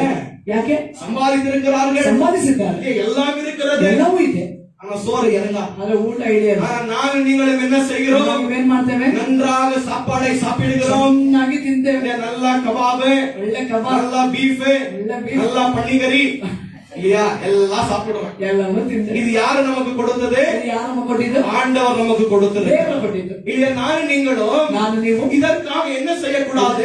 ಏನು ಮಾಡಬಾರದು? இச்சிக்க கூடாது. இச்சிக்கಬಾರದು. ஒரு இடத்துல பிரயாசப்பட வேண்டும், ಇದರಲ್ಲಿ ಪ್ರಯಾಸ ಪಡಬೇಕು. இன்னொரு இடத்துல என்ன செய்ய வேண்டும்? ಇದರಲ್ಲಿ ಏನು ಮಾಡಬೇಕು? ஆண்டவரிடத்துல ஜெபிக்க வேண்டும். ದೇವರಲ್ಲಿ ಪ್ರಾರ್ಥನೆ. ஆண்டவரை இன்னைக்கு தேவையான காரியங்களை நீர் கொடுக்கிற ದೇವರು தேவனாக ಇಂದು இருக்கிறீர். ಬೇಕಾದಂತ ಕಾರ್ಯವನ್ನು ನಮಗೆ ಕೊಡುವಂತ ದೇವರಾಗಿದ್ದಾನೆ. நாளை குறித்து நீ யோசிக்காத. ನಾಳೆಯನ್ನು ಕುರಿತು ಚಿಂತಿಸಬೇಡ. இன்றைக்கு என்ன தேவையோ ಇಂದು ಏನು ಬೇಕು? ஆண்டவருடைய சமூகத்துல ஜெபி. ದೇವರ ಸಮ್ಮುಖದಲ್ಲಿ ಪ್ರಾರ್ಥಿಸು. ஆண்டவர் நம்மளை நேசிக்கக்கூடிய தேவனாக இருக்கிறார். ದೇವರು ನಮ್ಮನ್ನು ಪ್ರೀತಿಸುವಂತ ದೇವರಾಗಿದ್ದಾನೆ. இன்றைக்கு தேவைகளை சந்திக்கிற தேவனாக இருக்கிறார். ಒಂದೊಂದು ಬೇಕಾದಂತ ಅಗತ್ಯತೆ ಸಂಧಿಸುವಂತ ದೇವರಾಗಿದ್ದಾನೆ. ஆண்டவர் நமக்கு அதிகமாகவும் கொடுக்காமல், ಹೆಚ್ಚಾಗಿ ಕೊಡದೆ, இல்ல கம்மியாகவும் கொடுக்காமல், ಕಡಿಮೆಯಾಗಿ நமக்கு ಕೊಡದೆ, சரியாக அளந்து கொடுக்கிற தேவனாக இருக்கிறார். ಸರಿಯಾಗಿ ಅಳತೆ ಮಾಡಿಕೊಡುವಂತ இல்லையா? ದೇವರಾಗಿದ್ದಾನೆ. அது நம்ம தெளிவாக சொல்லலாம் இல்லையா? ಅದು ನಾವು ಹೇಳಬಹುದು. நமக்கு தேவையான காரியங்களை ನಮಗೆ ಬೇಕಾದ ಕಾರ್ಯ ஆண்டவர் என்ன செய்து ದೇವರು கொண்டிருக்கிறார்? ಮಾಡಲಿದ್ದಾರೆ, கொடுத்து கொண்டிருக்கிறார். ಕೊಡುತ್ತಲೇ ಇದ್ದಾರೆ. அதில் நாங்கள் திருப்தி அடைய வேண்டும். ಅದು ನಾವು ತೃಪ್ತಿಯಾಗಿ ஆனால் இந்த இஸ்ரேல் ஜனங்கள் அப்படி அல்ல. ಹಾಗೆ ಅಲ್ಲ. எப்பொழுதுமே சாப்பாடு சாப்பாடு சாப்பாடு என்று ಯಾವಾಗಲೂ ಊಟ ಊಟ ಆಹಾರ ಎಂದು இவர்கள் பொல்லாங்கான காரியங்களை இச்சித்துக் கொண்டிருக்கிறார்கள். ಇವರು ಕೆಟ್ಟ ಕಾರ್ಯಗಳನ್ನು ಇಚ್ಛಿಸುತ್ತಲಿದ್ದರು. ஆண்டவரை சோதித்து பார்த்து கொண்டிருக்கிறார்கள். ದೇವರನ್ನು ಶೋಧಿಸಿ ನೋಡುತ್ತಲಿದ್ದರು. ஆண்டவர் இவர்களுக்கு மன்னாவை கொடுத்தார். ದೇವರಿಗೆ ಮನ್ನವನ್ನು ಕೊಟ್ಟರು. அது மட்டுமல்ல, இறைச்சியையும் ஆண்டவர் இவர்களுக்கு கொடுத்தார். ಮಾತ್ರವಲ್ಲ, ಇವರಿಗೆ ಮಾಂಸವನ್ನು ದೇವರು ಕೊಟ್ಟರು. ஆனால் அதே நேரத்தில் ஆண்டவர் இவர்களை நியாயம் தீர்த்தார். ಅದೇ ಸಮಯದಲ್ಲಿ ದೇವರು ಇವರನ್ನು ನ್ಯಾಯ ತೀರಿಸಿದರು. இந்த பொல்ல இச்சை என்பது பயங்கரமான பாவமாக இருக்கிறது. ಭಯಂಕರವಾದ ಪಾಪವಾಗಿದೆ. அந்த இச்சைக்கு ஆண்டவர் என்ன சொல்லுகிறார்? ಇಚ್ಛೆಗೆ ಏನು ஒரு ಹೇಳುತ್ತಾರೆ? மனுஷன் எங்க இச்சையோடு இருக்கிறானோ ಮನುಷ್ಯನಲ್ಲಿ ಇಚ್ಛೆ ತೆಗಿತಾನೋ அவர் என்ன செய்கிறானா? ಅವನು ಏನು ಮಾಡ್ತಾನೆ? விக்கிர ஆராதனை செய்கிற மனுஷன் என்ற வார்த்தை ವಿಗ್ರಹ சொல்லுகிறது. ಆರಾಧನೆ ಮಾಡುವಂತ ಮನುಷ್ಯನಿಂದ ವಾಕ್ಯ நீங்கள் ಹೇಳಿದ್ದಾರೆ. கொலாசியர் 3:5 வாசித்தீர்கள் என்றால் 3:5 ಓದಿದ್ದಾರೆ. அந்த வார்த்தை என்ன சொல்லுகிறது? ವಾಕ್ಯ ಹೇಳುತ್ತದೆ, பொல்லாங்கானவைகளை ಆದರೆ ಕೆಟ್ಟದನ್ನು இதை இச்சித்தால் ಇಚ್ಛಿಸಿದರೆ இந்த இச்சையானது நம்மளை எங்க கொண்டு போகிறது? ಇಚ್ಛೆಯಾದ ನಮ್ಮನ್ನು ಎಲ್ಲಿಗೆ விக்கிர ஆராதனைக்கு உள்ளாக நம்மளை கொண்டு ವಿಗ್ರಹ போகிறது. ಆರಾಧನೆಗೆ ನಮ್ಮನ್ನು ಅದು ನಡೆಸುತ್ತದೆ. இல்ல, விக்கிர ஆராதனை குறித்து அதுக்கப்புறமா பேசுகிறேன். ವಿಗ್ರಹ ಆರಾಧನೆ ಕುರಿತಾಗಿ ಅದನ್ನ ஆனால் ಮಾತಾಡೋಣ. இந்த பொல்லாங்கானவைகளை இச்சிப்பதை குறித்து பேசுகிறேன். ಅಂದ್ರೆ ಇಲ್ಲಿ ಅಂದ್ರೆ ದೇವರಿಗೆ ವಿರೋಧವಾದ ಕಾರ್ಯಗಳನ್ನು ಇಚ್ಛಿಸುವಂತದನ್ನು ಕುರಿತಾಗಿ அப்ப இந்த ಮಾತಾಡ್ತೇವೆ. இஸ்ரேல் ஜனங்கள் என்ன செய்கிறார்கள்? ಇಸ್ರಾಯೇಲ್ ಜನರು ಏನು ಮಾಡ್ತಾರೆ? பொல்லாங்கானவைகளை இச்சிக்கிறார்கள். ಅದನ್ನು ಇಚ್ಛಿಸುತ್ತಾರೆ. அப்ப பவுல் இந்த இடத்துல சொல்லுகிறார், ಅವರು ಇಲ್ಲಿ ಹೇಳ್ತಾರೆ, அவர்கள் பொல்லாங்கானவைகளை இச்சித்ததை போல ಕೆಟ್ಟದನ್ನು ಇಚ್ಛಿಸಿದಂತೆ நீங்களும் பொல்லாங்கானவைகளை இச்சியாமல் ನೀವು ಅದನ್ನು ಇಚ್ಛಿಸಬೇಡಿರಿ. பொருளாசை இருக்கக்கூடாது. ವಸ್ತುವಿನ ಆಸೆ ಇರಬಾರದು. இல்லையா? நம்மளுக்கு என்ன தேவை ஆண்டவர் கொடுக்கிறார். ನಮಗೆ ಏನು ಬೇಕೋ ದೇವರು ಕೊಡ್ತಾರೆ. ஜெபியுங்கள். ಪ್ರಾರ್ಥಿಸಿ. அதற்காக எப்பவுமே அதை இச்சித்துக் கொண்டே ಅದಕ್ಕಾಗಿ இருக்காங்க. ಯಾವಾಗಲೂ ಅದನ್ನೇ ಇಚ್ಛಿಸಬೇಡಿ. ஏனென்றால் ஆண்டவர் 10 கட்டளைகளில் என்ன சொல்லியிருக்கிறார்? ದೇವರು 10 ಆಜ್ಞೆಗಳಲ್ಲಿ ಏನು ಹೇಳಿದ್ದಾರೆ? நான் நீங்கள் என்ன செய்யக்கூடாதா? ನೀವೇನು ಮಾಡಬೇಕು? பிறருடைய பொருளாவது, ಹಾಗಾದ್ರೆ ಬೇರೆಯವರ ವಸ್ತು, பிறருடைய மனைவியாவது, ಬೇರೆಯವರ ಹೆಂಡತಿಯಾಗ எந்த காரியங்களை ಯಾವ ಕಾರ್ಯಗಳನ್ನು நான் நீங்களும் இச்சிக்க கூடாது. ನಾವು ಇಚ್ಛಿಸಬಾರದು. ஒரு விசுவாசியை இன்னொரு விசுவாசி பார்த்து இச்சிக்கிறார்கள். ಒಂದು ವಿಶ್ವಾಸಿ ಇನ್ನೊಂದು ವಿಶ್ವಾಸಿ ನೋಡಿ ಇಚ್ಛಿಸು. ஐயோ, அவரிடத்தில் அந்த பொருள் இருக்கிறது, ಯಾರ ಬಳಿಯಲ್ಲಿ ಅದಿದೆ, எனக்கும் அந்த பொருள் வேணும். ನನಗೂ ಅದು ಬೇಕು. அவர்களுடைய வீட்டுல ஃப்ரிட்ஜ் இருக்கிறது, ಅವರ ಮನೆಗೆ ಫ್ರಿಡ್ಜ್ ಇದೆ, என்னுடைய வீட்டுக்கு ஃப்ரிட்ஜ் வேணும். ನಮ್ಮ ಮನೆಗೂ ಅದು ಬೇಕು. ஐயோ, அவர் ஒரு காரை வாங்கி இருக்கிறாரு, ಕಾರು அந்த ಪಡೆದಿದ್ದಾರೆ, கார் நானும் வாங்க வேண்டும் ಕಾರು ನಾನು ಪಡೆಯಬೇಕು. என்று என்ன செய்கிறார்கள்? ಏನು ಮಾಡುತ್ತಾರೆ? இச்சிக்கிறார்கள். ಇಚ್ಛಿಸುತ್ತಾರೆ. அதற்காக ஜெபிப்பது பாவம் அல்ல. ಅದಕ್ಕಾಗಿ ಪ್ರಾರ್ಥನೆ ஆனால் அவர்களிடத்திலே இருக்கிறது எனக்கு தேவை என்று ಆದರೆ ಅವರ சொல்லுகிறார்கள். ಬಳಿಯಲ್ಲಿ ಇರುವುದು ನನಗೂ ಬೇಕು ಎಂದು ಇಚ್ಛಿಸುವುದು. அது இச்சை என்ற வார்த்தை சொல்லுகிறது. ಇಚ್ಛೆ ಎಂದು ವಾಕ್ಯ அப்ப ಹೇಳುತ್ತದೆ. இந்த ஜனங்கள் இச்சித்தார்கள். ಜನಗಳು ಇಚ್ಛಿಸಿದರು. ஆண்டவருடைய நியாய தீர்ப்பு இவர்களின் மேல வந்தது. ದೇವರು ನ್ಯಾಯ ತೀರ್ಪು ಇವರ ಮೇಲೆ ಬಂದಿದೆ. இவர்கள் சாப்பாடுக்காக இச்சித்துக் கொண்டிருந்தார்கள். ಇವರು ಆಹಾರಕ್ಕಾಗಿ ಇಚ್ಛಿಸುತ್ತಲಿದ್ದರು.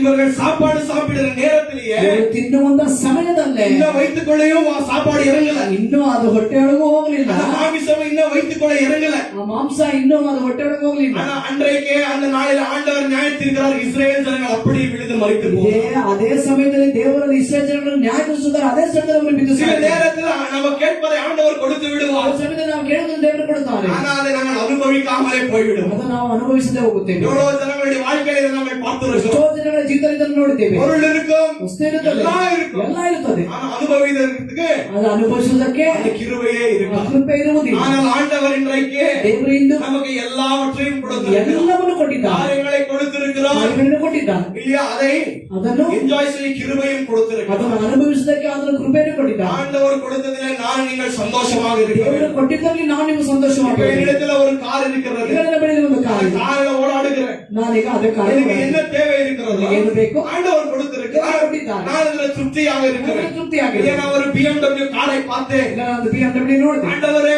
இந்த கார் எனக்கு தேவை. ದೇವರು ಈ BMW ನನಗೆ ಬೇಕು, எனக்கு தேவை இருந்ததுன்னா ஆண்டவர் கொடுக்குவார். ನನಗೆ ಬೇಕಾಗಿದ್ರೆ ದೇವರೇ ಕೊಡ್ತಾರೆ. எனக்கு இப்ப தேவையில்லை, ஆண்டவர் கொடுக்கல. ನನಗೆ ಬೇಕಾಗಿಲ್ಲ, ದೇವರು ಕೊಟ್ಟಿಲ್ಲ. இருக்கிறதுல என்ன செய்ய வேண்டும்? ದೇವರಲ್ಲಿ ಏನು ಮಾಡಬೇಕು? சந்தோஷமாக திருப்தியாக இருக்க வேண்டும். ಸಂತೋಷವಾಗಿ ತೃಪ್ತಿಯಾಗಿರಬೇಕು. எத்தனையோ ஊழியக்காரர்களுக்கு அந்த காரமில ஓடாடுவது. ಎಷ್ಟೋ ಸೇವಕರಿಗೆ ಆ ಒಂದು ಕಾರಿನ ಓಡಾಡುವುದಕ್ಕೆ எல்லாவற்றிலும் ಎಲ್ಲದರಲ್ಲೂ நான் ஆண்டவருக்கு நன்றியை செலுத்துவேன். ದೇವರಿಗೆ ಕೃತಜ್ಞತೆ ಇಡುತ್ತೇವೆ. ஆண்டவரே, எத்தனையோ ஜனங்களுக்கு இந்த ஃபெசிலிட்டிஸும் இல்லையா? ಈ ಒಂದು ಕಾರ್ಯಗಳು ಇಲ್ಲವಲ್ಲ, ஆனா இருப்பதற்கு ஒரு நல்ல வீடை கொடுத்திருக்கிறேன். ಒಳ್ಳೆ ಮನೆ ಕೊಟ್ಟಿದ್ದೀರಾ, சாப்பிட நல்ல சாப்பாடை ಒಳ್ಳೆಯ கொடுத்திருக்கிறேன். ಒಂದು ಆಹಾರ ಕೊಟ್ಟಿದ್ದೀರಾ, ತಿನ್ನುವುದಕ್ಕೆ ஓடாடுவதற்காக வாகனத்தை கொடுத்திருக்கிறேன். ಓಡುವುದಕ್ಕೆ ವಾಹನ ಕೊಟ್ಟಿದ್ದೀರಾ. ஆண்டவரே, இதற்காக நன்றி என்று ಅದಕ್ಕಾಗಿ ಕೃತಜ್ಞತೆ. நன்றி உள்ள இருதயம் காணப்பட வேண்டும். ಕೃತಜ್ಞತೆ ಉಳ್ಳವರೇ ಕಾಣಲ್ಪಡಬೇಕು. எல்லாவற்றிலும் ஆண்டவருக்கு மகிமையை செலுத்த வேண்டும். ಎಲ್ಲವನ್ನೂ ದೇವರಿಗೆ ಮಹಿಮೆ ಸಲ್ಲಿಸಬೇಕು. நான் நீங்கள் அவர்கள் பொல்லாங்கனவரை இச்சித்ததை போல ಜನಗಳು ಅವನು ಕೆಟ್ಟದನ್ನು ಇಚ್ಛಿಸಿದ್ದಾರೆ, நான் நீங்கள் இச்சிக்க கூடாது. ನಾನು ಇಚ್ಛಿಸಬಾರದು, நான் நீங்கள் இச்சிக்க கூடாது என்று ನಾನು ಇಚ್ಛಿಸಬಾರದು ಎಂದು வார்த்தை நமக்கு தெளிவாக சொல்லுகிறது. ವಾಕ್ಯ ನಮಗೆ ಹೇಳುತ್ತದೆ. 7வது வசனத்தை வாசிக்கலாம். 7ನೇ ವಚನವನ್ನು ನೋಡೋಣ. ஜனங்கள் புசிக்கவும் ஜனங்கள் புசிக்கவும் குடிக்கவும் குடிக்கவும் உட்கார்ந்து விளையாட எழுந்திருந்தார்கள் உட்கார்ந்து விளையாட எழுந்திருந்தார்கள் என்று எழுந்திருக்கிறபடி அவர்களில் சிலர் விக்கிரக ஆராதனைக்காரர்கள் ஆனதைப் போல நீங்களும் ஆகாதிருங்கள். கர்த்தருடைய நாமத்திற்கு மகிமை உண்டாகுவதாக. ಮಹಿಮೆ ಉಂಟಾಗಲಿ. கிறிஸ்தவர்கள் விக்கிரக ஆராதனைகளில் ஈடுபடுகிறார்களா இல்லையா? ಅಂದ್ರೆ ಕ್ರೈಸ್ತವರು ವಿಗ್ರಹ ಆರಾಧನೆಗಳಲ್ಲಿ ಭಾಗವಹಿಸುತ್ತಾರಾ ಇಲ್ಲವ? விக்கிரகம் என்றால் என்ன? ವಿಗ್ರಹ ಎಂದರೆ ಏನು?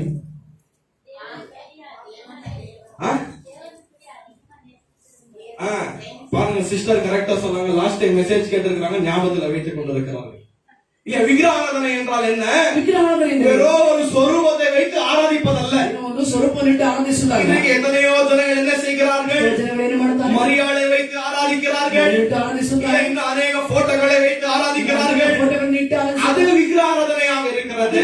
ஆராதனையாக. ஆனால் ஆண்டவரை காட்டிலும் ದೇವರಿಗಿಂತಲೂ நாங்கள் எதை அதிகமாக நேசிக்கிறோமோ ಹೆಚ್ಚಾಗಿ அது ಪ್ರೀತಿಸುತ್ತೇವೆ. நம்முடைய விக்கிரகமாக ಅದು இருக்கிறது. ನಮಗೆ ವಿಗ್ರಹವಾಗಿದೆ. ஜான் கேல்வின் என்கிற ஊழியக்காரர் இப்படியாக சொன்னார். ಜಾನ್ ಕ್ಯಾಲ್ವಿನ್ ಎಂಬ ಸೇವಕರಿಗೆ ಹೇಳಿದ್ದಾರೆ, மனுஷனுடைய இருதயமானது ಮನುಷ್ಯನ ಹೃದಯವೇ இல்லையா இந்த விக்கிரகங்களை உற்பத்தி செய்கிற ವಿಗ್ರಹಗಳನ್ನು ಉಂಟು ಮಾಡುವ ஒரு ஃபேக்டரியாக இருக்கிறது. ಅದೊಂದು ಫ್ಯಾಕ್ಟರಿ ಆಗಿದೆ. நமக்கு எல்லா விதமான விக்கிரகங்கள் எங்கே இருக்கிறது? ಎಲ್ಲ ವಿಧವಾದ ವಿಗ್ರಹಗಳು ಎಲ್ಲಿದೆ? நம்முடைய இருதயத்திற்குள்ள இருக்கிறது. ನಮ್ಮ ಹೃದಯದ ಒಳಗೆ ಇದೆ. ஒரு சொரூபத்தை நான் நீங்கள் என்ன செய்கிறோம்? ಸ್ವರೂಪವನ್ನು ಏನು ಮಾಡುತ್ತೇವೆ? அதை ஏற்படுத்தி ஆராதிக்கிறோம். ಅದನ್ನು ಏರ್ಪಡಿಸಿ ಆರಾಧಿಸುತ್ತೇವೆ. ஆண்டவரை காட்டிலும் ದೇವರಿಗಿಂತ எதை நீங்கள் அதிகமாக நேசித்துக் கொண்டிருக்கிறீர்களோ ಹೆಚ್ಚಾಗಿ ಪ್ರೀತಿಸುತ್ತಾರೆ. அது உங்களுடைய விக்கிரகமாக ಅದು இருக்கிறது. ನಿಮಗೆ ವಿಗ್ರಹವಾಗಿದೆ. அப்ப இந்த இடத்துல பார்த்தீர்கள் என்றால் ನೋಡುವಾಗ மோசே வந்து சீனாய் மலையின் மேலே இருக்கிறார். ಸೀನಾಯಿ ಬೆಟ್ಟದ ಮೇಲೆ ಇದ್ದಾನೆ. ஆண்டவர் பிரமாணங்களை கொடுத்துக் கொண்டிருக்கிறார். ದೇವರಿಗೆ ಪ್ರಮಾಣಗಳನ್ನು ಕೊಡ್ತಾ என்னுடைய ಇದ್ದಾನೆ. ஜனங்கள் ನನ್ನ ಜನರು என்னுடைய கட்டளைகளை பின்தொடர்ந்து நடக்க ನನ್ನ வேண்டும். ಆಜ್ಞೆಗಳನ್ನು ಹಿಂಬಾಲಿಸಿ ನಡೆಯಬೇಕು. நான் இவர்களிடத்தில் என்ன விரும்புகிறேன் என்று ನನ್ನ ಬಳಿಯಲ್ಲಿ ಏನು ಬಯಸುತ್ತೇನೆ? ஆண்டவர் சீனாய் மலையில என்ன செய்து கொண்டிருக்கிறார்? ಸೀನಾಯಿ ಬೆಟ್ಟದಲ್ಲಿ ಏನು ಮಾಡ್ತಾರೆ? மோசே இடத்துல 10 கட்டளைகளை கொடுத்துக் கொண்டிருக்கிறார். ಕೈಲಿ 10 ಆಜ್ಞೆಗಳನ್ನು ಕೊಡ್ತಿದ್ದಾರೆ. ஆனால் அந்த இடத்துல என்ன நடக்கிறது? ಆ ಸ್ಥಳದಲ್ಲಿ ಏನು அந்த ನಡೆಯುತ್ತದೆ? வார்த்தைகளுக்கு போகும் நேரம் இல்லை.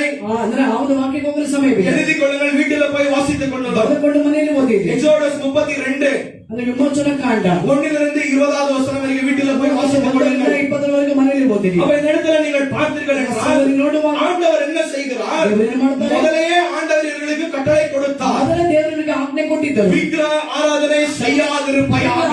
ಮಾಡಬೇಡಿರಿ. விக்கிரகம் என்பது ஒரு காரியமே இல்ல. ಒಂದು ಕಾರ್ಯವೇ ಇಲ್ಲ. சொரூபம் என்பது ஒரு காரியமே இல்ல. ಸ್ವರೂಪ ಎನ್ನುವುದು ಕಾರ್ಯವೇ ಇಲ್ಲ. இந்த உலகத்தில் இருப்பது எவ்வளவு தேவர்கள் இருக்கிறார்கள்? ಎಷ್ಟೋ ದೇವರುಗಳಿದ್ದಾರೆ. 300 முக்கோடி இருக்கிறது என்று ஜனங்கள் சொல்லுகிறார்கள். ಮುಕ್ಕೋಟಿಯಿಂದ ಜನಗಳು ஆனால் ಹೇಳ್ತಾರೆ. வேதாகமம் என்ன சொல்லுகிறது? ವೇದವೇ ಏನು ಹೇಳುತ್ತದೆ? நமக்கு இருப்பது ஒரே ஆண்டவர், ನಮಗಿರುವುದು ಒಂದೇ ದೇವರು, ஒரே ஆண்டவர், ஒரே ದೇವರು, வானத்தை பூமியை படைத்த தேவனாக ಆಕಾಶವನ್ನು இருக்கிறார். ಉಂಟು ಮಾಡಿದಂತ ದೇವರಾಗಿದ್ದಾರೆ. அப்ப ஜனங்கள் என்ன செய்கிறார்கள்? ಏನು ಮಾಡ್ತಾರೆ? மோசே வரவே இல்லை. ಒಂದು ದಿವಸ ಮೋಶೆ ಬರಲೇ ಇಲ್ಲ. ஏன் மோசே வந்து ஆண்டவரிடத்துல பேசிக்கொண்டு ಮೋಶೆಯಲ್ಲಿ ದೇವರ ಬಳಿಯಲ್ಲಿ ಮಾತಾಡುತ್ತಾರೆ. பிரமாணங்களை எழுதி கொண்டிருக்கிறார்.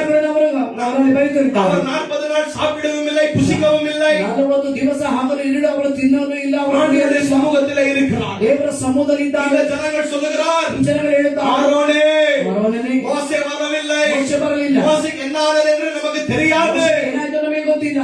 ஒரு விக்கிரகத்தை செய்து ವಿಗ್ರಹವನ್ನು ಮಾಡಿ இந்த விக்கிரகம் நம்மளை நடத்தட்டும் என்று இவர்கள் ನಮ್ಮ ನೆನಸಿನಿಂದ ಮಾತಾಡ್ತಾರೆ. இவருடைய மனதில் என்ன நினைத்துக் கொண்டிருக்கிறார்கள்? ಏನಂದುಕೊಂಡು ஓ, மோசே மரித்து விட்டான். ಮೋಶೆ ಸತ್ತು ಹೋದ. மோசேயோட ஆண்டவரும் மரித்து விட்டார். ಮೋಶೆ ಜೊತೆಯಿಂದ ದೇವರು ಸತ್ತು ಹೋದ. யாருமே இல்ல. ಯಾರೂ ಇಲ್ಲ. இல்லையா? ஆரோனை பார்த்து சொல்லுகிறார்கள். ಆರೋನ ನೋಡಿ ಹೇಳ್ತಾರೆ. எல்லாரும் என்ன செய்கிறார்கள்? ಏನು ಮಾಡ್ತಾರೆ? அவர்களுடைய ತಮ್ಮ ಅವರು ಧರಿಸಿದಂತ ಬಂಗಾರಗಳನ್ನು என்ன செய்கிறார்கள்? ಬಂಗಾರಗಳನ್ನೆಲ್ಲ ஆரோனிடத்துல கொடுக்கிறார்கள். ಆರೋನ ಬೆಳೆಗೆ ಕೊಡುತ್ತಾರೆ. இந்த ஆரோன் என்ன செய்ய வேண்டும்? ಏನು ಮಾಡಬೇಕು? ஜனங்களை தேவனுடைய வழிகளில் நடத்த வேண்டும். ಜನಗಳನ್ನು ದೇವರ ಜೊತೆ ಬಳಿಯಲ್ಲಿ ನಡೆಸಬೇಕು. ஆரோனுக்கு பயம் வந்து விடுகிறது. ಅವನಿಗೆ ಭಯವಾಗುತ್ತದೆ. நான் ஜனங்களுடைய பேச்சு கேட்காமல் இருந்தால் ಜನಗಳ ಮಾತು ಕೇಳಬೇಕು. ஆரோன் யார்?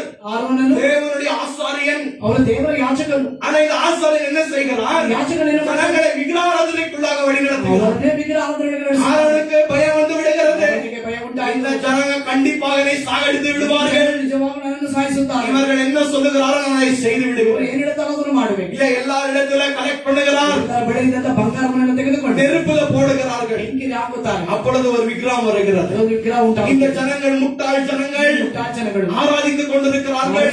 எகிப்திலிருந்து ரட்சித்த எங்கள் தேவன் என்று ನಮ್ಮನ್ನು ರಕ್ಷಿಸಿದ ದೇವರು அந்த ಸ್ವರೂಪத்தை வணங்கி கொண்டிருக்கிறார்கள். ಅವನ ಸ್ವರೂಪವನ್ನು ಆರಾಧಿಸುತ್ತಾರೆ. ஏன் நாம் நீங்கள் விக்கிரகாராதனை செய்யக்கூடாது என்றால் ವಿಗ್ರಹ ಆರಾಧನೆ ಮಾಡಬಾರದು. ஆண்டவர் ஆவியாக இருக்கிறார். ದೇವರು ಆತನ ಆತ್ಮನಾಗಿದ್ದಾನೆ. ஆண்டவருக்கு ரூபம் இல்லை. ದೇವರಿಗೆ ರೂಪವಿಲ್ಲ. எப்பொழுது ஒரு ரூபத்தை ಯಾವಾಗ ಒಂದು நாங்கள் ರೂಪವನ್ನು செய்து ஆராதிக்கிறோமோ ஆராதிக்கிறோமோ, அது விக்கிர ஆராதனையாக இருக்கிறது. ವಿಗ್ರಹ ಆರಾಧನೆ அந்த உண்மையான தேவனை நான் நீங்கள் ஆராதிப்பவில்லை. ನಿಜವಾದ ದೇವರು ನಾವು ನಿನ್ನಲ್ಲಿ அந்த ಆರಾಧಿಸುತ್ತೇವೆ. முதலாவது கட்டளை என்னவாக இருக்கிறது? ಏನಾಗಿದೆ? நானே ஒரு தேவனாக ನಾನೇ இருக்கிறேன். ದೇವರಾಗಿದ್ದೇನೆ. நீங்கள் என்னை ஆராதியுங்கள். ನೀವು ನನ್ನನ್ನು ಆರಾಧಿಸಿ. இரண்டாவது ಇದು ಎರಡನೇದು. என்ன கட்டளை கொடுக்கிறார்? அவர் ಹೇಳಿದರು, எந்த விக்கிரகத்தையும் நீங்கள் செய்து ಯಾವ ಒಂದು ವಿಗ್ರಹಗಳನ್ನು ಮಾಡಿ எந்த சுரூபத்தையும் நீங்கள் செய்து ಯಾವ ಸ್ವರೂಪನಾಗಲಿ ಮಾಡಿ நீங்கள் அதை வணங்கக்கூடாது. ಅವರನ್ನು ಆರಾಧಿಸಬಾರದು. அதை செய்து கொண்டிருக்கிறார்கள். ಮಾಡುತ್ತಲಿದ್ದಾರೆ. இவர்கள் ஆராதிக்கிறார்கள். அதற்கு பின்பு என்ன செய்கிறார்கள்? புசிக்கிறார்கள், ತಿನ್ನುತ್ತಾರೆ, குடிக்கிறார்கள். ಕುಡಿಯುತ್ತಾರೆ. இவர்கள் விளையாட எழுந்திருந்தார்கள் என்று வார்த்தை சொல்லுகிறது. ಅಂದ್ರೆ ಇವರುಗಳು ತಿಂದು ಕುಡಿದು ಕುಡಿಯುವುದಕ್ಕೆ ಎದ್ದರೆಂದು ವಾಕ್ಯ அந்த ಹೇಳ್ತದೆ. play என்ற ஒரு வார்த்தை இங்கிலீஷ்ல இருக்கிறது. ಇಂಗ್ಲಿಷ್ನಲ್ಲಿ ಒಂದು ವಾಕ್ಯವಿದೆ. அது எதை குறித்து பேசுகிறது என்றால், குறித்து? இவர்கள் விபச்சாரத்திலே ஈடுபட்டார்கள், ಇವರುಗಳು ವ್ಯಭಿಚಾರದಲ್ಲಿ ಭಾಗವಹಿಸಿದರು. இவர்கள் வேசித்தனத்திலே ஈடுபட்டார்கள் ವ್ಯಭಿಚಾರದಲ್ಲಿ ಭಾಗವಹಿಸಿದರು என்ற வார்த்தை நமக்கு தெளிவாக ವಾಕ್ಯ சொல்லுகிறது. ನಮಗೆ ಸ್ಪಷ್ಟವಾಗಿ பவுல் சொல்லுகிறார், பவுல் எழுதுகிறார், அவர்கள் விக்கிரகாராதனை செய்ததை போல ವಿಗ್ರಹಾರಾಧನೆ ಮಾಡಿದಂತೆ நீங்களும் விக்கிரகாராதனை செய்யாதிருங்கள். ವಿಗ್ರಹಾರಾಧನೆ ಮಾಡಬೇಡಿ. யார் விக்கிரகாராதனை செய்கிறார்களோ ವಿಗ್ರಹಾರಾಧನೆ அவர்கள் தேவனுடைய ராஜ்யத்திற்குள்ளாக பிரவேசிக்க முடியாது என்ற வார்த்தை சொல்லுகிறது. ರಾಜ್ಯಕ್ಕೆ ಪ್ರವೇಶ ಮಾಡಲು இன்றைக்கு நீங்கள் யாரை ஆராதித்துக் கொண்டிருக்கிறீர்கள்? ಯಾರು ಆರಾಧಿಸುತ್ತಾರೆ? ஆண்டவராகிய இயேசு கிறிஸ்துவை ஆராதித்துக் கொண்டிருக்கிறீர்களா? ಯೇಸುವನ್ನು ಆರಾಧಿಸುತ್ತಾರೆ. இல்லாவிட்டால் பொருள்களை ஆராதித்துக் கொண்டிருக்கிறீர்களா? ಆರಾಧಿಸುತ್ತಾರೆ. இல்ல உங்களுடைய கணவியை, உங்களுடைய மனைவியை நேசித்துக் கொண்டிருக்கிறீர்களா? ನಿಮ್ಮ ಹೆಂಡತಿಯನ್ನು இல்ல ಪ್ರೀತಿಸುತ್ತಾರೆ. உங்களுடைய பிள்ளைகளை நேசித்துக் கொண்டிருக்கிறீர்களா? ಮಕ್ಕಳನ್ನು ಹೆಚ್ಚಾಗಿ ಪ್ರೀತಿಸುತ್ತೀರಾ? ஆண்டவரை காட்டிலும், ದೇವರಿಗಿಂತಲೂ ஆண்டவரை காட்டிலும் ದೇವರಿಗಿಂತಲೂ ஆண்டவர் நமக்கு சொல்லவில்லை இவர்களை வெறுத்து தள்ளு என்று. ದೇವರು ನಮಗೆ ಹೇಳಿಲ್ಲ ಇವರೆಲ್ಲರನ್ನು ನಿರಾಕರಿಸಿ ತಳ್ಳಿಬಿಡಿ ಎಂದು. ஆனால் இவர்களை காட்டிலும், ಇವರಿಗಿಂತಲೂ இவர்களை காட்டிலும் ಇವುಗಳಿಗಿಂತಲೂ நான் நீங்கள் ஆண்டவரை முதலாவது ನಾವು நேசிக்கிறேன். ನೀವು ಹೆಚ್ಚಾಗಿ ದೇವರನ್ನು ಪ್ರೀತಿಸಬೇಕು. அப்படிப்பட்ட நேசம் உங்களிடத்தில் இருக்கிறதா? ಆತ್ಮದ ಪ್ರೀತಿ ನಿಮ್ಮಲ್ಲಿದೆಯಾ? ஒரு நாள் ஆண்டவரிடத்தில் எவ்வளவு நேரம் ಒಂದು செலவிடுகிறீர்கள்? ದಿವಸದಲ್ಲಿ ದೇವರ ಸಮೂಹದಲ್ಲಿ ಎಷ್ಟು ಗಂಟೆಗಳ ಕಾಲ ಇರುತ್ತೀರಾ? 1 hour. ಒಂದು ಗಂಟೆ. நெக்ஸ்ட் அப்படியே ஆன்சர் லைனா சொல்லுங்க பாக்கலாம். கேட்கலாம். 3 hour, 3 ಗಂಟೆ, 2 hour, 2 ಗಂಟೆ, 10 நிமிஷம், 10 நிமிஷம், 5 நிமிஷம், 5 ನಿಮಿಷ, half an hour, ಅರ್ಧ ಗಂಟೆ, 1 hour ಯಾರು? 1 ಗಂಟೆ, 2 hour, 2 ಗಂಟೆ, 3 hour, 3, 4 hour, 4, 5 hour, 5, 6 hour, 6, 7 hour, 7, 8 hour. 8. ஆண்டவர் உங்களுக்கு என்று சில வேலைகளை கொடுத்திருக்கிறார். ದೇವರು ನಿಮಗೆ ಕೆಲವು ಕೆಲಸಗಳನ್ನು ಕೊಟ್ಟಿದ್ದಾನೆ. அதெல்லாம் விட்டு வந்து ஆராதியன் ஆண்டவர் சொல்றார். ಅದೆಲ್ಲ ಬಿಟ್ಟು ಬಂದು ಆರಾಧಿಸುತ್ತಿರಲಿಲ್ಲ. ஆனால் ಆದರೂ அதை செய்கிறதை போல ಅದನ್ನು ಮಾಡುವಂತೆ நான் நீங்கள் ஆண்டவரையும் நேசிக்க ನಾವು வேண்டும். ದೇವರನ್ನು ಪ್ರೀತಿಸಬೇಕು. நம்முடைய நேரத்தை ஆண்டவருடைய சமூகத்தில் செலுத்த வேண்டும். ದೇವರ ಸಮೂಹದಲ್ಲಿ ಸಲ್ಲಿಸಬೇಕು. யாராவது அந்நிய ஜனங்கள் வந்து ಯಾರು ಅನ್ಯ ಜನಗಳು ಬಂದು ஆண்டவரை குறித்து கேட்டால் ದೇವರ ಕುರಿತು ಕೇಳಿದರೆ நமக்கே தெரியாது. ನಮಗೆ ಗೊತ್ತಿಲ್ಲ. ಚರ್ಚಿಗೆ ಬಂದ್ಬಿಡಿ, ಸರ್ವಿಸ್ ಅಲ್ಲಿ ಹೇಳ್ಕೊಡ್ತಾರೆ ಅದೇ இல்லையா? ಅಲ್ಲವಾ? சபைக்கு வந்து விடுங்கள், ಸಭೆಗೆ ಬನ್ನಿ, அங்க ஊழியக்காரர் சொல்லி கொடுத்து ಸೇವಕರು ಹೇಳ್ಕೊಡ್ತಾರೆ. நமக்கு ஒண்ணுமே தெரியாது. ನಮ್ಗೆ ಏನು ಗೊತ್ತಿಲ್ಲ. கர்த்தருடைய நாமத்துக்கு மகிமை ಕರ್ತನ உண்டாகட்டும். ನಾಮಕ್ಕೆ ಮಹಿಮೆ ಉಂಟಾಗಲಿ. அப்போ அவர்கள் விக்கிரகாராதனை செய்ததை போல ವಿಗ್ರಹಾರಾಧನೆ ಮಾಡಿದ್ದಾರೆ. நானும் நீங்களும் விக்கிரகாராதனைகளை ನಾವು செய்யக்கூடாது. ವಿಗ್ರಹಾರಾಧನೆ ಮಾಡಬಾರದು. சில பேருக்கு படிப்பு விக்கிரகாராதனையாக ಕೆಲವರಿಗೆ இருக்கிறது. ಓದೇ ಒಂದು ವಿಗ್ರಹಾರಾಧನೆ, சில பேருக்கு டிவி விக்கிரகாராதனையாக ಕೆಲವರಿಗೆ ಟಿವಿ இருக்கிறது. ವಿಗ್ರಹಾರಾಧನೆ, சில பேர்களுக்கு பிள்ளைகள் விக்கிரகாராதனையாக ಕೆಲವರಿಗೆ இருக்கிறது. ಮಕ್ಕಳೇ சில ವಿಗ್ರಹಾರಾಧನೆ, பேருக்கு பொருளாசை விக்கிரகாராதனையாக ಕೆಲವರಿಗೆ இருக்கிறது. ವಸ್ತುಗಳೇ ವಿಗ್ರಹಾರಾಧನೆ. உங்களுடைய விக்கிரம் என்னவாக இருக்கிறதோ ಏನಾಗಿದೆ? ஆண்டவருக்கு முன்பாக அறிக்கையிட்டு ದೇವರ ಮುಂಭಾಗ ಅರಿಕೆ ಇಟ್ಟು அந்த விக்கிரகாராதனையிலிருந்து நீங்கள் மனம் ಆ திரும்பணும். ವಿಗ್ರಹಾರಾಧನೆಯಿಂದ ಮರೆತಿರಿ. ஆண்டவர் உங்களை மன்னிக்கிற ದೇವರನ್ನು தேவனாக ಕ್ಷಮಿಸುವಂತ ದೇವರಾಗಿದ್ದಾರೆ. ஏனென்றால் விக்கிரகாராதனைக்காரர்கள் ವಿಗ್ರಹಾರಾಧನೆಕಾರರು ராஜ்யத்திற்குள்ள பிரவேசிக்க முடியாது. ರಾಜ್ಯಕ್ಕೆ ಪ್ರವೇಶ ಮಾಡಲಾಗುವುದಿಲ್ಲ. வார்த்தை நமக்கு தெளிவாக ವಾಕ್ಯ சொல்கிறது. ನಮಗೆ ಸ್ಪಷ್ಟವಾಗಿದೆ. அப்ப இந்த இஸ்ரேல் ஜனங்கள் அந்த இடத்துல விக்கிரகாராதனை செய்கிறார்கள். ஆண்டவருக்கு விரோதமாய் முறுமுறுக்கிறார்கள். ವಿರೋಧವಾಗಿ ಗುಣಗುಟ್ಟುತ್ತಾರೆ. ஆண்டவருக்கு விரோதமாய் எழும்பி நின்று கொண்டிருக்கிறார்கள். ವಿರೋಧವಾಗಿ ದೇವರಿಗೆ ವಿರೋಧವಾಗಿ ಅವರನ್ನು ಎದ್ದು ನಿಲ್ಲುತ್ತಾರೆ. அப்ப இந்த இடத்துல பவுல் இந்த கொரிந்திய சபைக்கு என்ன சொல்கிறார் என்றால், ಅವರನ್ನು ಕೊರಿಂಥಿ ಸಭೆಗೆ ಏನು ಹೇಳುತ್ತಾರೆ? இந்த விக்கிரகாராதனைக்குள்ளாக நீங்கள் ஈடுபடக்கூடாது. ವಿಗ್ರಹಾರಾಧನೆಗೆ ನೀವು ಭಾಗವಹಿಸಬಾರದು. விக்கிரம் என்று ஒரு காரியம் இல்லை. ವಿಗ್ರಹ ಒಂದು ಕಾರ್ಯವಲ್ಲ. ஆனால் வீக்கான கிறிஸ்தவர்கள் இருக்கிறார்கள். ಪರಿಣತೆಯಾದ ಕ್ರೈಸ್ತರುಗಳು அவர்களுக்கு முன்பாக நாங்கள் ஒரு கோயிலுக்குள்ள போவது, ಅವರಿಗೆ ಮುಂಭಾಗ ನಾವು ಒಂದು ದೇವಸ್ಥಾನಕ್ಕೆ ಹೋಗುವುದು, அந்த விக்கிரகங்களுக்கு படைத்ததை சாப்பிடுவது, ಅದರ ಆ ವಿಗ್ರಹಗಳ ಮುಂದೆ ಇಟ್ಟಿದ್ದನ್ನು ತಿನ್ನುವುದು, அந்த கிறிஸ்தவனை அது என்ன செய்யும்? ಅದು ಕ್ರೈಸ್ತನನ್ನು ಏನು ಮಾಡುತ್ತದೆ? அவனை அஃபெண்ட் பண்ணும் என்ற வார்த்தை சொல்லுகிறார். ಅವನು ಎಡವಿ ಬೀಳುವುದಕ್ಕೆ ಕಾರಣವಾಗುತ್ತದೆ ಎಂದು ವಾಕ್ಯ ಹೇಳುತ್ತದೆ. யாரும் எடுவாதபடிக்கு ಯಾರು ಎಡವದಂತೆ நான் நீங்கள் இந்த கிறிஸ்தவ வாழ்க்கையை வாழ வேண்டும். ನೀವು ಕ್ರೈಸ್ತ ಜೀವಿತ ನಡೆಸಬೇಕು. அப்பொழுது பவுல் இந்த கொரிந்தியரை பார்த்து சொல்லுகிறார், ಈ ಒಂದು ಕೊರಿಂಥಿಯರನ್ನು ನೋಡಿ நீங்கள் ಹೇಳ್ತಾರೆ, அப்படிப்பட்ட இடத்திற்கு ನೀವು போகக்கூடாது. ಆರಿದ ಸ್ಥಳಕ್ಕೆ ಹೋಗಬೇಡಿ. அப்படிப்பட்ட ஜனங்களோட ஐக்கியத்தில் இராமல் இருங்கள். ಜನರ ಜೊತೆ ಐಕ್ಯವಿಲ್ಲದೆ ಇರಿ. இந்த இங்கிலீஷ்ல எனக்கு அந்த வசனம் தெரியும்,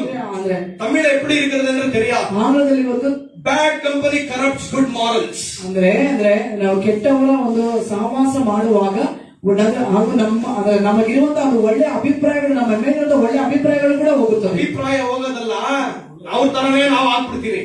ಅವರ ಹಾಗೆ ನಾವು ಆಗುತ್ತೇವೆ. புரியுதா? புரியுதா? Bad company corrupts good morals. ಕೆಟ್ಟವರ ಸಹವಾಸ ಮಾಡುವಾಗ ಅವರ ಹಾಗೆ ನಾವು இது ಮಾರ್ಪಡುತ್ತೇವೆ. ஒரு நல்ல தண்ணி. ಅದೊಂದು ಒಳ್ಳೆಯ ನೀರು. இதுக்குள்ள ஒரு drop poison போட்டேனா ಅದರಲ್ಲಿ ಒಂದು ದೊಡ್ಡ ವಿಷ ಏನಾಗುತ್ತದೆ? ಎಲ್ಲವೂ ವಿಷವಾಗುತ್ತದೆ. பாஸ்டர் ಅಷ್ಟ ஃபுல் பாட்டில் தண்ணி, ಫುಲ್ ಬಾಟ್ಲಿ ನೀರು, ஒரே ஒரு drop தான் பாய்சன். ಅದೇ ಒಂದು ತೊಟ್ಟು ತಾನೇ ವಿಷ. குடிக்கிறவன் ಅದೆಲ್ಲ ಕುಡಿತೀನಿ ನಾನು. குடிச்சா என்ன ஆகும்? ಕುಡಿದ್ರೆ ಏನಾಗುತ್ತೆ? அந்நிய ஜனங்களோடு ಅನ್ಯ ಜನರ ಜೊತೆಯಲ್ಲಿ இணையாது இருப்பாயா? ಜೊತೆಯಲ್ಲಿ ಅವರ ಜೊತೆಲಿ ಐಕ್ಯವಾಗಬೇಡಿ. இந்த உலகத்துல எல்லாம் அப்படிப்பட்ட ஜனங்களாகத்தான் இருக்கிறார்கள். ಆಡಳಿತ ಜನಗಳಾಗಿದ್ದಾರೆ. அவருடைய சகவாசம் எப்படி இருக்க ಅವರ வேண்டும்? ಸಹವಾಸ ಹೇಗಿರಬೇಕು? ஹாய் பாய், ಹಾಯ್ ಬಾಯ್ அவ்வளவுதான். ಅಷ್ಟೇ. அவங்களோட ஐக்கியத்துல இருந்தா ಅವ್ರ ಜೊತೆ ಐಕ್ಯವಿದ್ದರೆ இல்லையா, பழைய குருடி ಹಳೆಯ ಕುರುಡಿ கதவை திரடி ಬಾಗಿಲು ತೆರೆ அவர்களை போல மாறிவிடும். ಅವರ ಹಾಗೆ ಮಾಡ್ತಾರೆ. அவர்கள் பேசுவதை போல ಅವರು பேசுவார். ಮಾತಾಡುವಂತೆ ಮಾತಾಡುವುದು. அவர்கள் செய்யக்கூடிய காரியங்களை நானும் நீங்கள் செய்வோம். ಅವರು ಮಾಡುವಂತ ಕಾರ್ಯಗಳನ್ನು ನಾವು ನೀವು அப்போ ಮಾಡ್ತೀವಿ. அதற்காக பவுல் என்ன சொல்லுகிறார்? ಹಾಗಾಗಿ ಪೌಲನು ಹೇಳುತ್ತಾರೆ, நான் நீங்கள் வேர்பிரிக்கப்பட்ட ನಾನು ஜனங்கள். ಬೇರ್ಪಡಿಸಲ್ಪಟ್ಟ ಜನರು, நான் நீங்கள் ஒளியாக இருக்கிறோம், ನಾವು ನೀವು ಬೆಳಕಾಗಿದ್ದೇವೆ, அவர்கள் இருளாக இருக்கிறார்கள். ಅವರುಗಳು ಕತ್ತಲಾಗಿದ್ದಾರೆ. நான் நீங்கள் இந்த உலகத்திற்கு ನಾವು ಈ ಲೋಕಕ್ಕೆ வெளிச்சமாக இருக்கிறோம். ಬೆಳಕಾಗಿದ್ದೇವೆ. வெளிச்சமாய் வாழணும். ಬೆಳಕಾಗಿ ಜೀವಿಸುವ நாங்கள் வெளிச்சம் என்று சொல்லி ನಾವೇ ಬೆಳಕೆಂದು இருளிலே வாழுவது ஜனங்கள் அல்ல. ಕತ್ತಲೆಯಲ್ಲಿ ಜೀವಿಸುವಂತ ಜನಗಳು. முதலாவது ஆண்டவர் என்ன சொல்லுகிறார்? ದೇವರು ಹೇಳುತ್ತಾನೆ, விக்கிரக ஆராதனையிலிருந்து ವಿಗ್ರಹಾರಾಧನೆಯಿಂದ ஓடு. ಓಡು. 14வது வசனத்தில் அப்படித்தான் இருக்கிறது. ವಚನದಲ್ಲಿ ಹಾಗೆ Flee idolatry. ಹೋಗು, ವಿಗ್ರಹಾರಾಧನೆ விக்கிரகத்திலிருந்து விட்டு விலகி ஓடு. ಹಾಗೂ ವಿಗ್ರಹಾರಾಧನೆಯನ್ನು ಬಿಟ್ಟು ಓಡು. ஓட வேண்டும். ಓಡಬೇಕು. ஆண்டவரிடத்தில் ஒப்புரவாக ದೇವರ வேண்டும். ಜೊತೆ ಐಕ್ಯವಾಗಬೇಕು. அப்போ 9வது வசனம் இப்படியாக இருக்கிறது. ಮಾತ್ರ ವಚನ ಹೀಗೆ ಹೇಳುತ್ತದೆ. 8வது வசனம் இப்படியாக ವಚನ சொல்கிறது. ಹೀಗೆ ಹೇಳುತ್ತದೆ, அநேக ஜனங்கள் என்ன செய்தார்கள்? ಅನೇಕ ಜನರು ಏನು ಮಾಡಿದರು? விபச்சாரத்தில் ஈடுபட்டு ಜಾರತ್ವದಲ್ಲಿ ಇದ್ದು அன்றைக்கு ಅಂದು 23,000 ஜனங்கள் செத்து விட்டார்கள். 23,000 ಜನಗಳು ನಾಶವಾದರು. அப்ப இந்த இஸ்ரேல் ஜனங்கள் என்ன செய்கிறார்கள்? ಏನು ಮಾಡುತ್ತಾರೆ? மோவாபியர் ஜனங்களோடு போகிறார்கள். ಮೋವಾಬ್ಯರ ಜೊತೆಯಲ್ಲಿ ಅವರಲ್ಲಿ ಸಹವಾಸ இந்த ಮಾಡುತ್ತಾರೆ. மோவாபியர்கள் என்ன செய்கிறார்கள்? ಮೋವಾಬ್ಯರು ಮಾಡಿದ್ದಾರೆ, இவர்களை விபச்சாரத்திற்குள்ளாக இழுத்துக் கொள்ளுகிறார்கள். ಅವರನ್ನು ವ್ಯಭಿಚಾರದೊಳಗೆ ಇಳಿಯುತ್ತಾರೆ. அது மட்டுமல்ல, ಅದು ಮಾತ್ರವಲ್ಲ, ஜீவனுள்ள தேவனை ஆராதித்த இஸ்ரேல் ஜனங்கள் ಜೀವನವುಳ್ಳ ದೇವರನ್ನು ಆರಾಧನೆ ಮಾಡಿದಂತ ಇಸ್ರಾಯೇಲ್ ಜನರು இப்பொழுது பால் என்ற ஒரு விக்கிரகத்தை ஆராதித்துக் ಈಗ கொள்கிறார்கள். ಬಾಲ್ ಎಂಬ ಒಂದು ವಿಗ್ರಹವನ್ನು ಆರಾಧಿಸುತ್ತಿದ್ದಾರೆ. அன்றைக்கு ஆண்டவருடைய கோபம் இஸ்ரேல் ஜனங்களின் மேலே இறங்குகிறது. ದೇವರ ಕೋಪ ಇಸ್ರಾಯೇಲ್ ಜನಗಳ ಮೇಲೆ ಇಳಿತು. ஆண்டவர் என்ன செய்கிறார்? ದೇವರು ಮಾಡಿದರು. ஆண்டவர் என்ன செய்கிறார்? ದೇವರು ಏನು ಮಾಡಿದರು? 23,000 ஜனத்தை அன்றைக்கு அழித்து 23,000 ಜನಗಳನ್ನು ಅಂದೇ ಅವರಲ್ಲಿ ನಾಶ ಮಾಡ್ತಾರೆ. கர்த்தருடைய நாமத்திற்கு மகிமை உண்டாகுவதாக. ನಾಮಕ್ಕೆ ಮಹಿಮೆ அப்ப ಉಂಟಾಗಲಿ. இதுல யூத்ஸுக்கும் சில காரியங்கள் இருக்கிறது. ಇದರಲ್ಲಿ ಯೌವನಸ್ಥರಿಗೂ ಕೆಲವು இன்றைக்கு ಕಾರ್ಯಗಳಿವೆ. வாலிபர்கள் என்ன செய்கிறார்கள்? ಯೌವನಸ್ಥರು ಏನು ಮಾಡ್ತಾರೆ? லவ் பண்ணுகிறார்கள். ಪ್ರೀತಿಸುತ್ತಾರೆ. யாரை லவ் பண்ணுகிறார்கள்? ಯಾರನ್ನು? அவிசுவாசிகளை, ಅವಿಶ್ವಾಸಿಗಳು, உலகத்திற்குரிய ஜனங்களை. ಹಾಗೂ ಲೋಕದ ಜನಗಳನ್ನು. அவர்கள் சொல்லுவார்கள், சில பேர் கேட்பதை நான் பார்த்திருக்கிறேன். ಅವರು ಕೆಲವರು ಹೇಳೋದನ್ನು ಕೇಳಿದ್ದೇನೆ. இல்லையா பாஸ்டர், ಪಾಸ್ಟರ್, நான் அவர்களை மாற்றி விடுகிறேன். ನಾನು ಅವರನ್ನು ಮಾರ್ಪಡಿಸು. அவன் உன்னை மாத்தி விடும். ಅವನೇ ನಿನ್ನನ್ನು ಮಾರ್ಪಡಿಸುತ್ತಾನೆ. இல்ல, இந்த மோவாபியர்கள் என்ன செய்தார்கள்? ಮೋವಾಬ್ಯರನ್ನು ಮಾಡಿದ್ದಾರೆ. தேவனால தெரிந்து கொள்ளப்பட்ட ஜனங்கள், ದೇವರಿಂದ ಆರಿಸಲ್ಪಟ್ಟ ಜನಗಳು, ஆண்டவரை ஆராதித்த ஜனங்கள். ದೇವರನ್ನು ಆರಾಧಿಸಿದ ಜನಗಳು. ஆண்டவர் என்ன சொல்லுகிறார்? ದೇವರು ಏನು ಹೇಳ್ತಾರೆ? இவர்களோட இசைந்திருப்ப, இவர்களோட ஐக்கியத்திலே இருக்கக்கூடாது. ಐಕ್ಯದಲ್ಲಿ அவர்களிடத்துல விட்டு ஓடு. ಅವರು ಬಿಟ್ಟು ಓಡು. இல்லையா, கிறிஸ்தவர்களான நான் நீங்கள் யாரை கல்யாணம் திருமணம் செய்து கொள்ள வேண்டும்? ಕ್ರೈಸ್ತರಾಗಿರುವಂತಹ ನಾವುಗಳು ಯಾರನ್ನು ಮದುವೆ ಆಗಬೇಕು? அவிசுவாசிகளையா? ಅವಿಶ್ವಾಸಿಗಳನ್ನ. அவிசுவாசிகளையா? ಅವಿಶ್ವಾಸಿಗಳನ್ನ. அது தமிழ்ல ஒரு வார்த்தை இருக்கிறது. ತಮಿಳಲ್ಲಿ ಒಂದು ವಾಕ್ಯ ಇದೆ. எனக்கு எங்க அப்பா எப்பவுமே அது வார்ன் பண்ணுவார் காலேஜ் போற நேரத்துல. ಕಾಲೇಜ್ ಹೋಗೋ ಸಮಯದಲ್ಲಿ ನಾವು இல்ல, அவர்களுடைய முதுகுக்கு சவுக்காகவும் ஏதோ ஒரு வார்த்தை ಕಣ್ಣು ಮುಳ್ಳಾಗೂ ನೋಡ ವಿಧಾವಕ್ಕೆ ಸೌಕಾಗೂ ಇರಪ್ಪ. அங்கே ஜனங்கள் எப்படி ಅನ್ಯ ಜನಗಳು ನಿನ್ನ ಕಣ್ಣುಗಳಿಗೆ ಮುಳ್ಳಾಗಿ ಹಾಗೂ ನಿನ್ನ ಬೆನ್ನಿಗೆ ಅವರು ಚಾವಟಿಯಾಗಿರುತ್ತಾರೆ ಎಂದು. அப்படிப்பட்ட ಆ ರೀತಿಯಾದ வாழ்க்கை ಜೀವಿತ கடைசியாகாது. ಕೊನೆಯದಾಗಿ ಡೈವರ್ಸ್ எங்கான முடிந்து விடும். ಎಲ್ಲೋ ಹೋಗಿ ஒரு ಮುಗಿದು நிம்மதியான வாழ்க்கை இருக்காது. ನೆಮ್ಮದಿಯಾದ ಜೀವಿತ ಇದೆ. எச்சரிக்கையாக ಯೌವನಸ್ಥರೇ ಎಚ್ಚರಿಕೆಯಾಗಿರಿ. வாலிபர்களே ಯೌವನಸ್ಥರೇ எச்சரிக்கையாக ಎಚ್ಚರಿಕೆಯಾಗಿರಿ. ஆண்டவர் ஏற்ற நேரத்திலே ದೇವರು ತಕ್ಕ ಸಮಯದಲ್ಲಿ அவருடைய ಅವರ பிள்ளைகளை நம்மிடத்துல கொண்டு வருவார். ಮಕ್ಕಳನ್ನು ಕೊಂಡು ಬರುತ್ತಾರೆ. பரிசுத்தவான்கள் ಪರಿಶುದ್ಧವಂತರು பரிசுத்தவான்களோட இணைய வேண்டும். ಪರಿಶುದ್ಧವಂತರ ಜೊತೆ ಐಕ್ಯವಾಗಬೇಕು. பரிசுத்தவான்கள் ಪರಿಶುದ್ಧವಂತರು அசுத்தமான அந்நிய ஜனங்களோடு இணைக்கப்படும். ಪರಿಶುದ್ಧವಾದ ಅನ್ಯ ಜನರೊಂದಿಗೆ ಐಕ್ಯವಾಗಬೇಕು. இதுதான் வார்த்தை நமக்கு தெளிவாக ಈ ವಾಕ್ಯ சொல்கிறது. ನಮಗೆ ಹೇಳುತ್ತದೆ. அப்ப அந்த நாளில் என்னவாகிறது? ஆண்டவர் 23,000 ஜனங்களை அழித்து விடுகிறார். 23,000 ಜನಗಳನ್ನು ನಾಶ அப்ப ಮಾಡುತ್ತಾರೆ. நான் நீங்கள் என்ன செய்ய வேண்டும்? இந்த அசுத்தமான பாவத்திலிருந்து விபச்சார வேசித்தனம், ವಿಚಾರ ವೇಷ காமவிகாரம், ಕಾಮವಿಕಾರ இந்த உலகத்தில் நிரப்பப்பட்டிருக்கிறது. ಲೋಕದೆಲ್ಲ ತುಂಬಿದೆ. எல்லா இடத்துல இப்படிப்பட்ட பாவங்கள் இருக்கிறது. ಎಲ್ಲಾ ಸ್ಥಳದಲ್ಲಿ ಈ ರೀತಿಯಾದ ಪಾಪಗಳಿದೆ. ஆனால் ஆண்டவராகிய இயேசு கிறிஸ்து பயங்கரமான விளக்கத்தை கொடுக்கிறார். ಕರ್ತನಾದ ಯೇಸು ಅದರ ಕುರಿತಾಗಿಲ್ಲ. பரிசேயர்கள் என்ன நினைத்தார்கள்? ಪರಿಸರ ಹಾಗೂ ವೇದಶಾಸ್ತ್ರಗಳು ಏನೆಂದು நாங்கள் யாரிடத்திலும் வெளிப்பிரகாரமாய் பாவம் செய்யவில்லை. ನಾವು ಯಾರ ಜೊತೆಯಲ್ಲಿ ಹೊರಗಿನ ಪ್ರಕಾರವಾಗಿ ಪಾಪ ಮಾಡಲಿಲ್ಲ. ஆனால் இயேசு பரிசேயர்களை சதிசேயர்களை பார்த்து சொல்லுகிறார், ಯೇಸು ಅಲ್ಲಿ ಪರಿಸಾರನ್ನು ಹಾಗೂ ಅಲ್ಲಿನ ಸದ್ದುಕಾರರನ್ನು ನೋಡಿ ಹೇಳುತ್ತಾರೆ, கேடுகெட்ட பரிசேயர்களே சதிசேயர்களே, ಕೇಳು ತುಂಬಿದಂತಹ ವೇದಶಾಸ್ತ್ರಗಳೇ, ஒரு ஸ்திரீயை நீங்கள் இச்சையோடு பார்த்தீர்கள் என்றால் ಸ್ತ್ರೀಯನ್ನು ಇಚ್ಛೆಯಿಂದ ನೋಡಿದರೆ அவளோட ಅವಳ ಜೊತೆಯಲ್ಲಿ நீங்கள் ನೀವು விபச்சாரம் செய்த ವಿಚಾರ ಮಾಡಿದ್ದೀರ.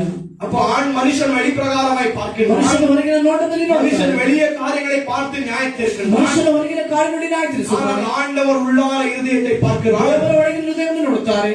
அவர் அப்படிப்பட்ட நியாயத்தீர்க்கிற தேவனாக ಆ ರೀತಿಯಾಗಿ ನ್ಯಾಯತೀರಿಸುವಂತ ದೇವರು. அப்ப இப்படிப்பட்ட பாவத்திலிருந்து ನಿತ್ಯದ ಪಾಪದಿಂದ போல் ஓடுங்கள் என்று சொல்லுகிறார். ಓಡಿ ಅಂತ இன்னொரு ಹೇಳ್ತಾರೆ. இடத்துல சொல்லுகிறார், ಮನುಷ್ಯರಲ್ಲಿ ಹೇಳ್ತಾರೆ, flee immorality, ಅಂದ್ರೆ ಅದನ್ನು ಬಿಟ್ಟು ಓಡಿರಿ, ಜಾರತ್ವವನ್ನು ಬಿಟ್ಟು ಓಡಿರಿ, flee immorality. ಜಾರತ್ವವನ್ನು ಬಿಟ್ಟು ಓಡಿರಿ. எல்லா பாவத்திற்கு விரோதமாய் ಎಲ್ಲ ಪಾಪಕ್ಕೆ ವಿರೋಧವಾಗಿ நாங்கள் போராடும்படி பவுல் சொல்லுகிறார். ಹೋರಾಡುವಂತೆ ஆனா இரண்டு பாவத்தை பார்த்து பவுல் ஓடுங்கள் என்று ಎರಡು சொல்லுகிறார். ಪಾಪವನ್ನು ಬಿಟ್ಟು ಮಾತ್ರ ಓಡುತ್ತಾರೆ. ஒன்று விக்கிரகாராதனை, ವಿಗ್ರಹಾರಾಧನೆ, இரண்டாவது ಎರಡನೇದು விபச்சார வேசி. ಜಾರತ್ವ, ಹಾಗೆ ಎರಡನೇದಾಗಿ ವ್ಯಭಿಚಾರ எந்த ವೇಷ. கிறிஸ்தவன் அதுக்கு விரோதமாய் போராட முடியாது. ಯಾವ ಕ್ರೈಸ್ತನಿಗೆ ವಿರೋಧವಾಗಿ நீங்க ಹೋರಾಡಲಾಗುವುದು. போராடினால் கண்டிப்பாக விழுது போகிறீர்கள். ಹೋರಾಡಿದರೆ ಖಂಡಿತವಾಗಿ அதை ಬೀಳುತ್ತದೆ. விட்டு ஓடு என்று ಅದನ್ನು ஆண்டவர் ಬಿಟ್ಟು சொல்கிறார். ಓಡಿ ಎಂದು ದೇವರು ಹೇಳ್ತಾನೆ. ஏனென்றால் அதை எதிர்க்க நமக்கு ಯಾಕೆಂದ್ರೆ ಅದನ್ನು ಎದುರಿಸುವಂತೆ இந்த உலகத்தில் நமக்கு பெலன் இல்லை. ಈ ಲೋಕದಲ್ಲಿ ನಮಗೆ அவன் ಬಲವಿಲ್ಲ. எப்படிப்பட்ட ஊழியக்காரனாக ಯಾವ இருக்கட்டும், ರೀತಿಯಾದ ಸೇವಕನಾಗಲಿ, எவ்வளவு பெரிய மூத்த ஊழியக்காரனாக இருக்கட்டும், ಸೇವಕನಾಗಲಿ, எவ்வளவு பெரிய விசுவாசியான ಎಷ್ಟು இருக்கட்டும், ದೊಡ್ಡ ವಿಶ್ವಾಸಿಯಾಗಲಿ, ஆண்டவர் என்ன சொல்லுகிறார்? ದೇವರು ಹೇಳುತ್ತಾನೆ, இப்படிப்பட்ட பாவத்திற்கு ನಿತ್ಯದ ಪಾಪಕ್ಕೆ விட்டு விலகி ஓடு என்று ಬಿಟ್ಟು வார்த்தை ಓಡಿ ಎಂದು ವಾಕ್ಯ ಹೇಳ್ತದೆ.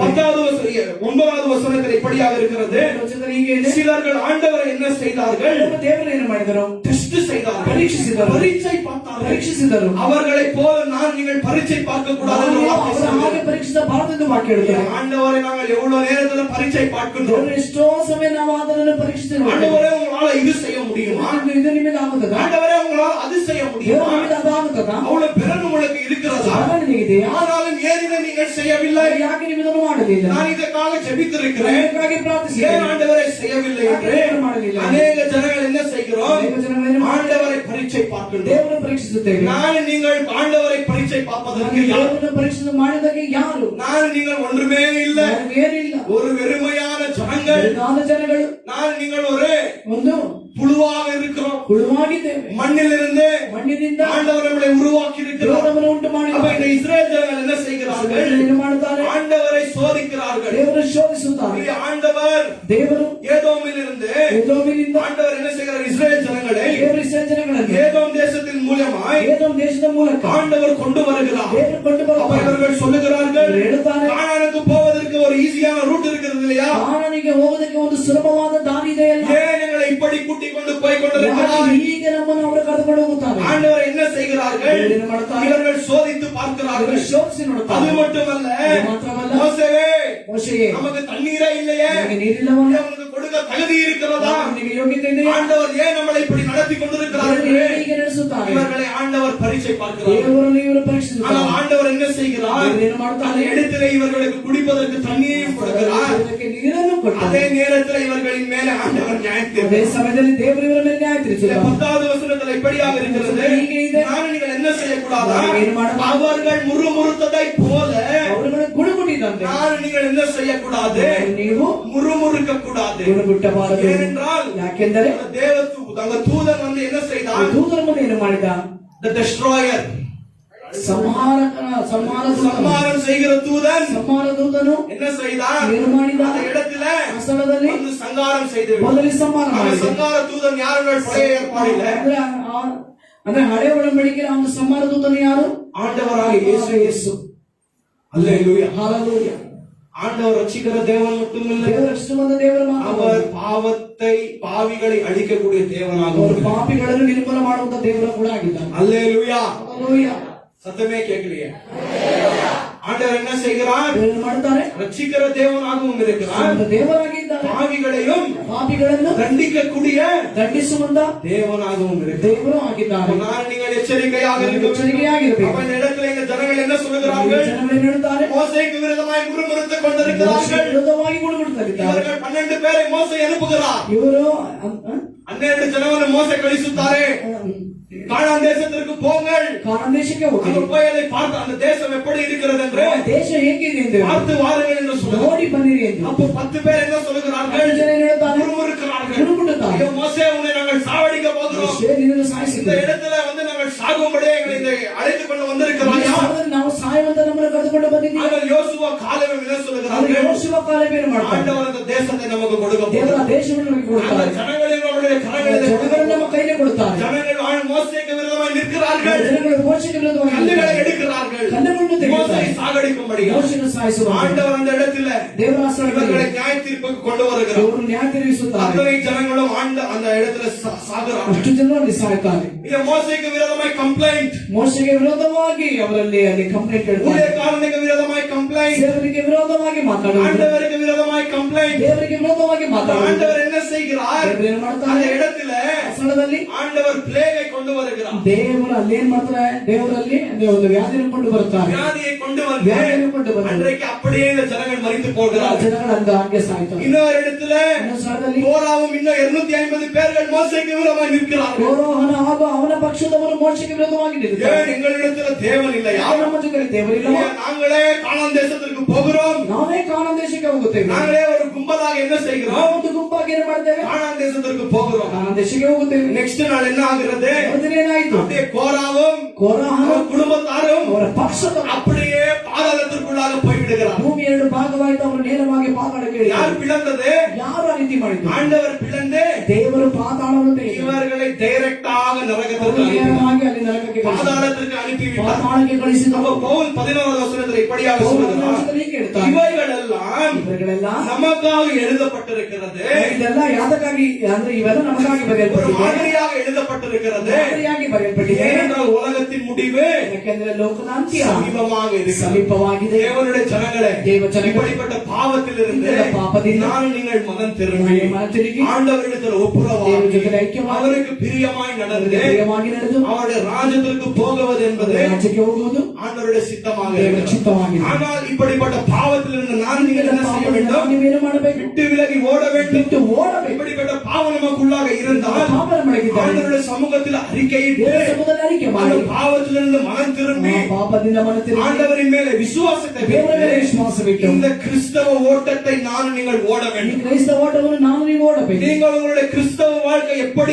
ஆரம்பித்திருக்கிறீர்கள் என்று முக்கியமல்ல, ನಿಮ್ಮ ಕ್ರೈಸ್ತ ಜೀವನವನ್ನು ಹೇಗೆ ಪ್ರಾರಂಭ ಮಾಡಿದರೆ ಎಂಬುದು இந்த ಮುಖ್ಯವಲ್ಲ. ஓட்டத்தை நீங்கள் எப்படி ಮುಗಿಡಿக்க போகிறீர்கள் என்று ಈ முக்கியமாக. ಓಟವನ್ನು ಹೇಗೆ ಮುಗಿಸಿದ್ದಾರೆ ಎನ್ನುವುದು ಮುಖ್ಯವಾಗಿದೆ. இயேசு இப்படியாக சொல்லியிருக்கிறார், ಯೇಸು ಹೇಳಿದ್ದಾರೆ, கடைசி வரைக்கும் நிலைநிற்கிறவன் ಕೊನೆಯವರೆಗೆ ಯಾರು ನಿಲ್ಲುತ್ತಾನೋ ನೆಲೆಯಾಗಿ என்ன அவனவன் ಅವನೇ ரட்சிக்கப்படுவான். ಅವನೇ ರಕ್ಷಣೆ ಹೊಂದುತ್ತಾನೆ. இன்னொரு விதத்துல சொல்லலாம், ಈ ವಿಧದಲ್ಲಿ யார் உண்மையாக ரட்சிக்கப்பட்டிருக்கிறார்களோ அவர்கள் கடைசி வரைக்கும் நிலைநிற்பார்கள். ಅವರ ಕಡೆವರೆಗೂ ಅವರು ಹಾಗೆ ನೆಲೆಯಾಗಿರುತ್ತಾರೆ. நீங்க உண்மையாக கிறிஸ்தவர்களாக இருந்தால் ನಿಜವಾದ ಕ್ರೈಸ್ತರಾಗಿದ್ದರೆ கடைசி வரைக்கும் ஆண்டவருக்குள்ளாக நிலைநிற்பீர்கள். ಕರ್ತನೊಳಗೆ ನೆಲೆಯಾಗಿರುತ್ತಾರೆ. அந்த கிருபையை கொடுப்பது அவராக இருக்கிறார். ರೋಗ ಕೊಡುವುದು ಆತನೇ, அந்த பலன் கொடுப்பது அவராக ಆ இருக்கிறார். ಬೆಲೆ ಕೊಡುವುದು ಆತನೇ. நம்முடைய ஒரு காரியமும் நம்முடைய பரலோகத்திற்கு கொண்டு ಆ போகலாம். ಒಂದು ಕಾರ್ಯವನ್ನು ಪರಲೋಕಕ್ಕೆ ಕೊಂಡು ಹೋಗುವುದಿಲ್ಲ. ஆண்டவருடைய சுத்த கிருபை ದೇವರ ಶುದ್ಧ ಕೃಪೆಯಾಗಿದೆ. அவருடைய ராஜ்யத்திற்குள்ளாக பிரவேசிப்பது ಪ್ರವೇಶಿಸುವುದು அவருடைய சுத்த கிருபையாக ಶುದ್ಧ இருக்கிறது. ಕೃಪೆಯಾಗಿದೆ. அப்போ பவுல் நம்மை வரலாற்றிலிருந்து எச்சரித்துக் கொண்டிருக்கிறார். ಪೌಲನು ಈ ಒಂದು ಚರಿತ್ರೆಯ ಮೂಲಕ ನಮ್ಮನ್ನು ಎಚ್ಚರಿಸುವುದರಿಂದ இஸ்ரேல் ஜனங்கள் இப்படி அழிந்து போனார்கள். ಜನರಿಗೆ ನಾಶವಾಗುವುದು. தேவனுடைய பிள்ளைகளே,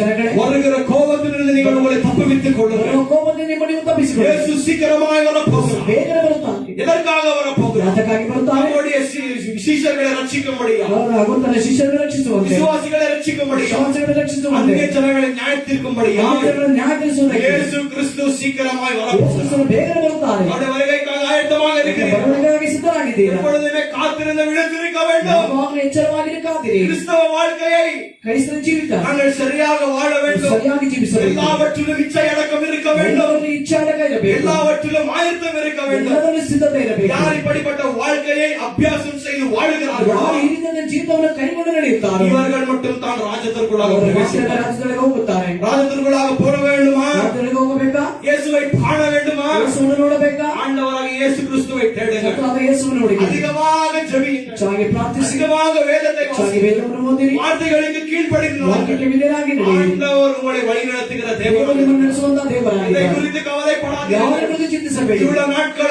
நம்மளை நடத்தின தேவன் ಇಷ್ಟು ದಿವಸ ನಮ್ಮನ್ನು ನಡೆಸಿದ ದೇವರು இனிமேலும் நம்மளை நடத்துவார். ಇನ್ನು ನಮ್ಮನ್ನು ನಡೆಸುತ್ತಾನೆ. நம்மளை நடத்தி கொண்டிருக்கிறார். ನಡೆಸುತ್ತಲಿದ್ದಾನೆ. அவர் நம்மளை நடத்துகிற ದೇವರು தேவன். ನಡೆಸುವ ದೇವರಾಗಿದ್ದಾನೆ. கர்த்தர் உங்களை ಕರ್ತನು ஆசீர்வதிப்பார். ನಿಮ್ಮನ್ನು ಆಶೀರ್ವದಿಸಲಿ. எல்லாம் எழுந்து நில்லுங்கள். ಎದ್ದೇಳು ನೋಡಿ.